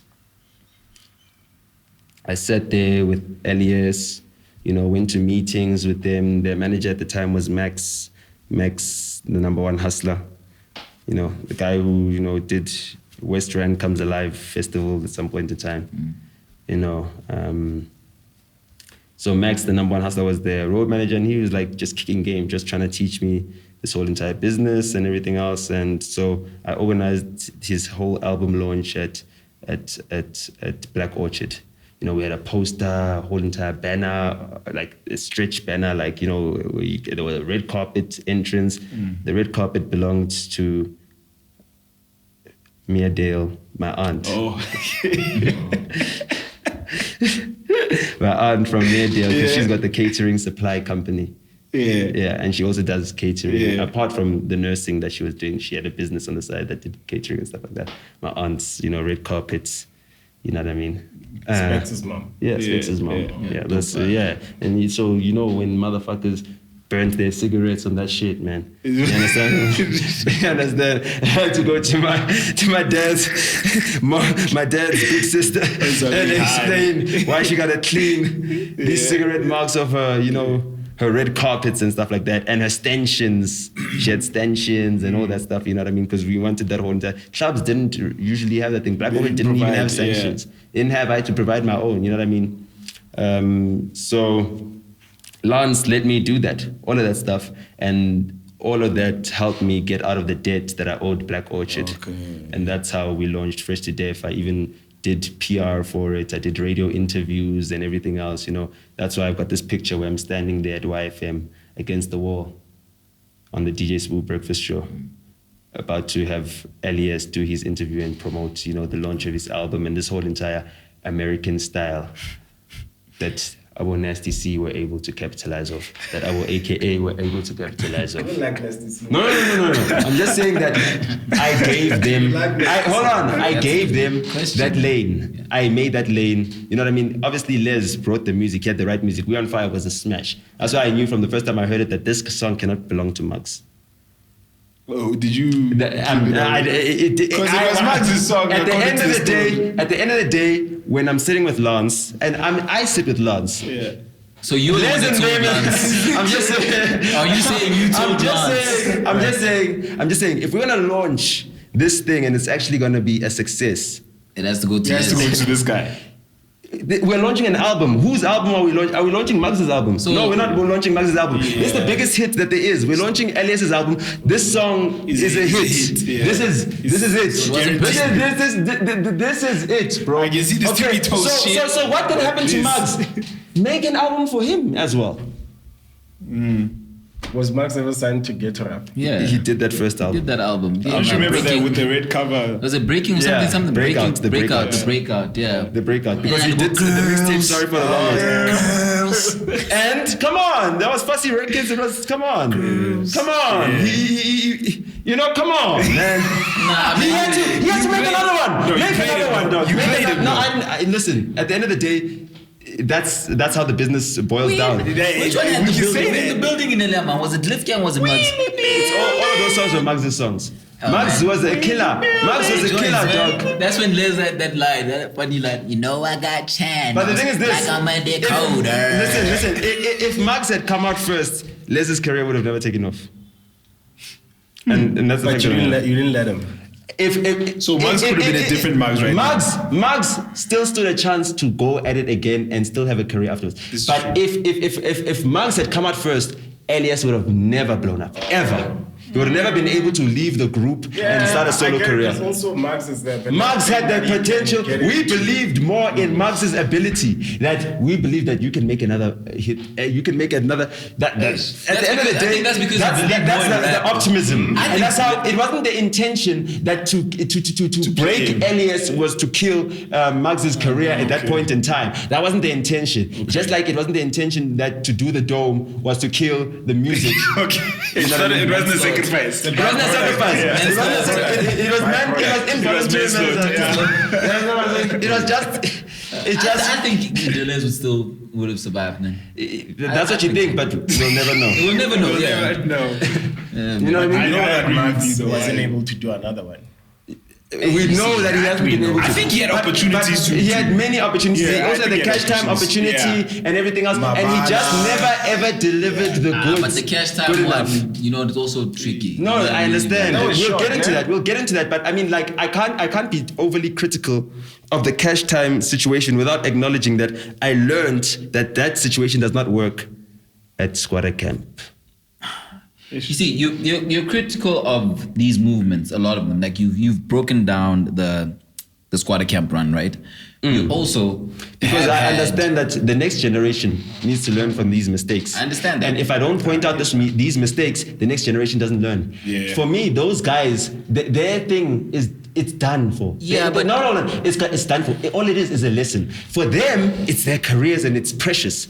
For me, it's a lesson. the But- lesson needs to be learned by the next generation who are going to actually. For me, the business continues. Okay. It's not personal. It doesn't So- stop with It, that. it doesn't stop with them. But- So for them, it stops with them. It's personal. But Nota. You understand what I'm saying? So for Flame not to be able to learn from the deconstruction of cash time because it deconstructed and Why it Flame? wasn't Why you talking able about to Flame? continue. Because he can't look at that and say that's a legacy I want to follow. Yeah. Because it crumbled.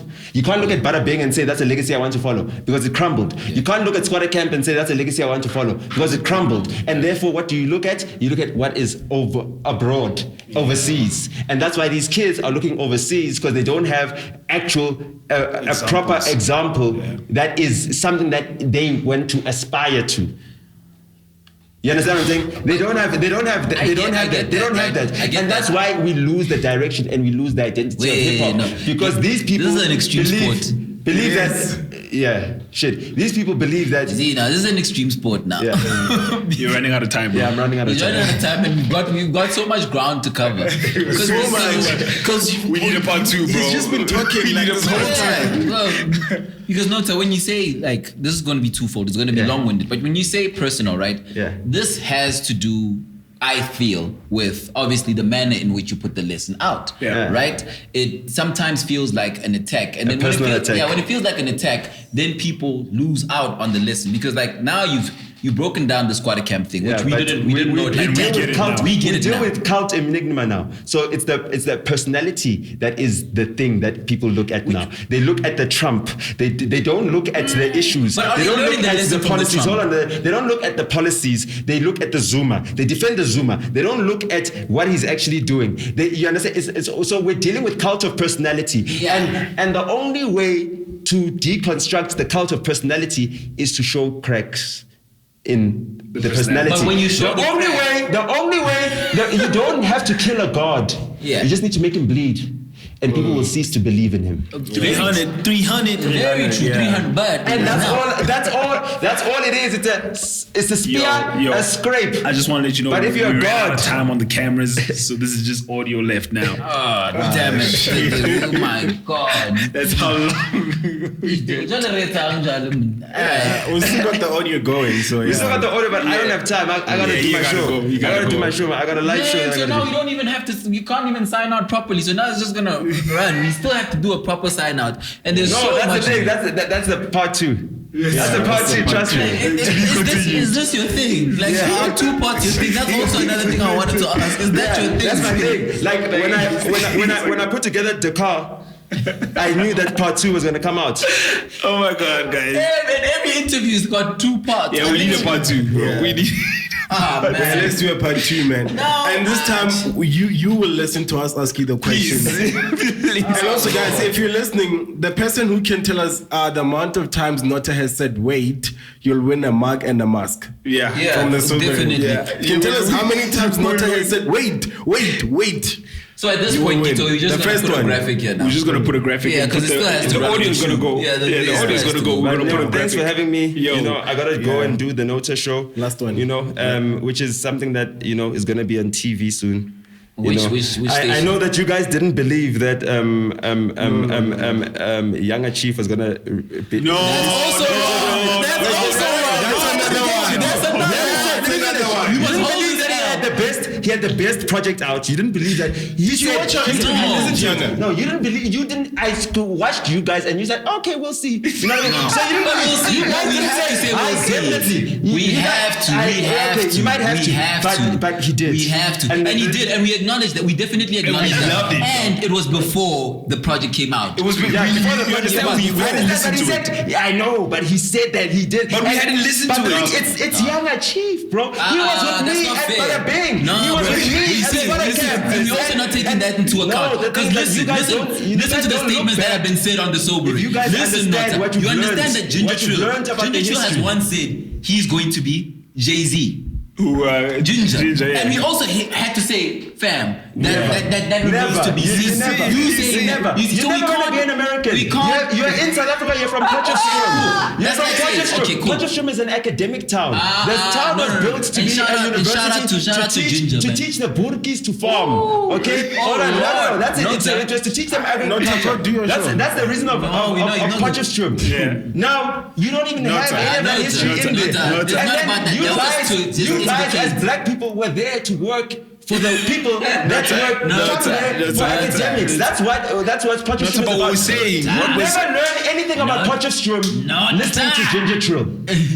Wow. You learn about the aspiration of Hey, being a rapper, see, nah. and it sounds sonically like what you hear in the America. Bronx, where the whole entire thing started. Yo, man, he But raps it his was ass off. started He raps by very people well, and shout out who to were him. taken Bye. there Hey. on shuttle as slaves Nota. from the African continent. Nota. And therefore, Nota. it doesn't matter that hip hop started at the 11th of August Back at to- 1973 in the Yeah. Bronx. Yeah. It was started by African people, and therefore it Hip is hop is a Leo. African. Hip hop is a Leo. It is African. Pop is a Leo. Okay. That's Krista's birthday as well. Not And that's the reason why you try and make him a 6-time summer rapper. No, I'm not gonna stop. The stars align. Yeah. Nota. Good luck. Nota, good sir. But don't say lie. We definitely were not dismissive of Younger. At all. We loved Younger. Never. No, I understand, but you guys weren't Never. as big as fans as you should have been. That's all I'm saying. But Like, we you guys should have hadn't been- heard the album. No. You guys should have been sucking that. That man has made so. No, shout out for the way that you ride for Younger. That's admirable. No, Very it's not even dope. admirable. It is. It's necessary. Because that too. if it wasn't for AKA riding for Younger, if it wasn't for me riding for Younger, you understand? Yeah. One of the biggest talents that emanates in Africa. hip hop Yeah. from the Eastern Cape that could actually activate that province and that whole entire coastal line, the Southern Yeah. Cape, Western Cape, you know what I mean? That to activate that and bring the most expressive Nguni language to rap, the same language that they use in the movie Black Panther. Nguni is the same language group that Swahili is, the most expressive of them. Xhosa is the most eloquent of them. You understand what I'm saying? Shout out It is to the Xhosa. most out of the Nguni languages. Shout out Out of to the my Nguni mom. language, and the reason you know that is that everybody makes Afro pop, but Ntando comes from Mpumalanga and makes Afro pop in Xhosa, Xhosa, yeah. and that's Of what course, makes him yeah. Ringo, Vusi Nova. Zahara. Yo, all of that being said, shout out to Younger. We definitely were not is for a dismissive. part 2. Shout out to Younger. Can we And shout see out the to part the two. It's getting And too long. I'll do another shameless plug, and my wife as well. Yeah. But we don't like Nasty C. But you don't. We don't like Nasty C. No, you see, all of those gripes is about part 2, okay? Yeah, part but 2, you don't we need like to see Nasty it. C. It needs to be seen on screen. And also, we need the friggin' lesson. We didn't get into real lessons here, Nota. We got into some tacit ones. We need to get into real but ones. as soon as where Nasty you C unpack- does what I want him to do, until I get my way. But you know that it's not him, it's the machine. No, It's the not machine why are you going at Nasty C and not But the I machine? went at the machine as well. You Did I did, not you go did, at you Sipo? did. Yeah, Did I not you go did. at UMG? Did I not go at the entire organization? Did I not go at But- Kabbalah Noise? man. No, I went at the Yo, entire shout out thing. your moms, bro. But- We'll take this up on part We 2. know, we know Nota's Younger story. Chief We know is his calling me. dartboards. Call Younger Chief and ask him, ask him on loudspeaker. What? Ask him if we believe the now. If you believed in me. Yeah. Put him on loudspeaker. Yeah, but listen, some people say that Michael Jordan was sabotaged with a pizza, and other people say that he just finds a reason to get angry and charge And himself. that's you. He shrugged. Yo, so that means he kept it silent. He looks for a reason to get. I love this shit, bro. We're like to say shout out to my moms. Yo, hey, don't forget to give thanks, my fans.